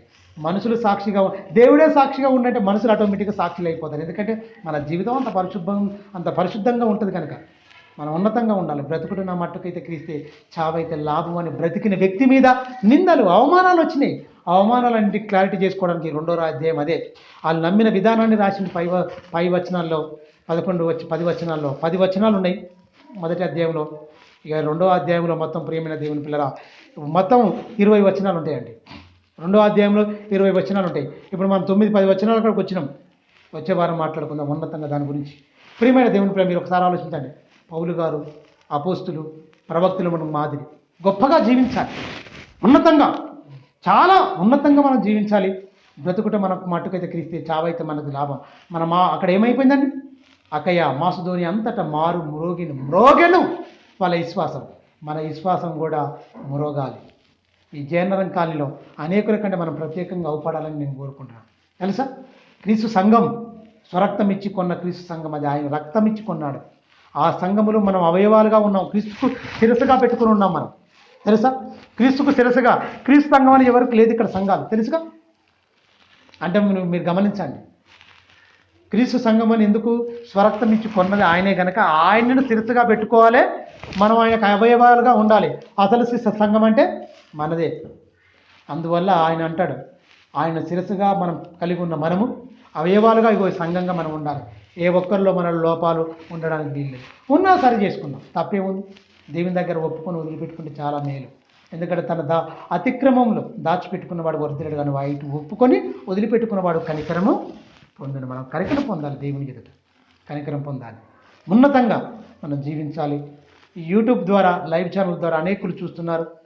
మీరు పూర్తిగా ప్రారంభం నుంచి ముగింపు వరకు మీరు ఈ వీడియో చూస్తే కానీ దేవుని గొప్ప మాటలు మీరు అర్థం చేసుకోవడానికి ఆస్కారం ఉంటుంది కనుక ప్రియులారా, చూస్తున్న వీక్షకులారా, చాలా జాగ్రత్తగా దీని మాటలు మీరు ఆచరించండి, ఆలోచించండి. పరిశీలనగా మీరు వాక్యాన్ని మీరు చదువుకొని ఉన్నతంగా పండగలు చేసుకోవడం కాదు, మనం పరిశుద్ధంగా మన పరిశుద్ధమైన జీవితాన్ని మనం చూపించాలి అన్యజనుల ఎదుట. 99 నీతిమంతుల విషయం కంటే ఒక పాప విషయంలోని పరలోకం మిగులు సంతోషం అన్నాడు తండ్రి యేసుక్రీస్తు అన్నాడు. మరి మిగులు సంతోషంగా పక్కకు పెట్టండి ఆ మాట. మనలోనే మార్పు లేకుండా పండుగలు చేయడం వల్ల ప్రయోజనం అంటే ఏముండదు. అందువల్ల ఈ మాటలన్నీ ఆలోచించి వాక్యం బైబిల్ టు బైబిల్ మరి ఆలోచించి మంచి తీర్మానం తీసుకొని ఉన్నతంగా మరి మీ ఆత్మీయ జీవితాలకు ఎదుగు నిమిత్తము, మీ ఆత్మీయ జీవితం క్షేమాభివృద్ధి కోసం ఈ వీడియో వీక్షించి గొప్పగా మీరు బ్రతకాలని మీ సహోదరుడిగా, మీ అన్నగా, మీ తమ్మునిగా కోరుకుంటూ ఈ నా మాటలు ముగిస్తున్నాను. తల ఉంచుకుంటూ ప్రార్థిస్తున్నాను. క్రీస్తు యేసునందు మిక్కిలిగా ప్రేమించిన మా పరలోకపు తండ్రి, నీ ఘనమైన శ్రేష్టమైన నామానికి కృతజ్ఞత స్తుతులు స్తోత్రములు చెల్లిస్తున్నాం తండ్రి. ఇదిగో నాయన, నీ పిల్లలుగా మేమందరం నాయన నీ మాటలు కొన్ని చెప్పి ఉన్నాం తండ్రి. పౌలు గారు చేసిన బోధలకు తండ్రి, మరి యూదులు మత్సరపడి భయంకరంగా తండ్రి ఆ మాటలను వక్రీకరించి ఆ బోధ కపటమైంది, మోసమైంది, అపవిత్రమైంది అని మళ్ళీ ఆ బోధ విన్నవారి మనసులను చెరపడానికి యూదులు పండిన పన్నాగములో కొంతమంది పన్నుపాటు లేక తిరుగులాడుతూ నాయన దుష్ట మనుషులను ఎంటబెట్టుకొని వచ్చి భయంకరమైన ఆ పట్టణమంతా అల్లరి రేపి తండ్రి భయంకరమైన పరిస్థితులకి మరి ఆ పట్టణాన్ని మొత్తం గలిబిలి చేశారు నాయన. మళ్ళీ ఆ పరిస్థితులన్నిటి విన్న పౌలు గారు తన గురించి వాళ్ళు ఏ ఇబ్బందులు వాక్యాన్ని అంగీకరించారో, వాళ్ళు ఎలా జీవించారో నాయన, మళ్ళీ అతని బోధలో ఎలాంటిది ఉండదని మళ్ళీ అంత చక్కగా వాళ్ళకు మళ్ళా తన గురించి తాను మరి నాయన మరి మీరు చేసిన మేళ్లను బాధలను తండ్రి మరి వివరిస్తూ రాస్తున్న మాటలను తండ్రి వాళ్ళు అర్థం చేసుకుని తండ్రి బెరియా పట్టణంలో ఉన్నవారి కంటే తెసలోనికల వారు కూడా తక్కువ వారు కాదు, వాళ్ళు కూడా గొప్పగా వాక్యం విన్నారు. మరి మాసిదోనియా అక్కయ్య అంతటా వాళ్ళ విశ్వాసము వాళ్ళ జీవితం మారు మ్రోగెను అని కూడా తండ్రి మీరు చెప్పించారు. మళ్ళీ నాయన అపోస్తల కార్యంలో చెప్పిన మాట బెరియాపట్నం వాళ్ళు తెసలోనికలో ఉన్నవారి కంటే బెరియాపట్నంలో ఉన్నవారు గనులై ఉన్నారు. పౌలు శీల చెప్పిన మాటలు మరి అలాగ ఉన్నవో లేఖనంలో ఉన్నాయో లేవో అని ప్రతి దినము లేఖనాలను ఆసక్తితో వాక్యాన్ని అంగీకరించి మరి లేఖనాల్లో అలాగ ఉన్నవో లేవో అని ప్రతి దినము లేఖనాలను పరిశీలించు వచ్చింది అన్న మాటలు కూడా మేము చదువుకున్నాం తండ్రి. అవును నాయన, మరి ఉన్నతంగా లేఖనముల యందు నిత్య జీవం ఉన్నదని తలంచుచు వాటిని పరిశీలించిన వాడే ధన్యుడు, వానికే పరలోక ప్రాప్తి అని మీరు రాయించారు.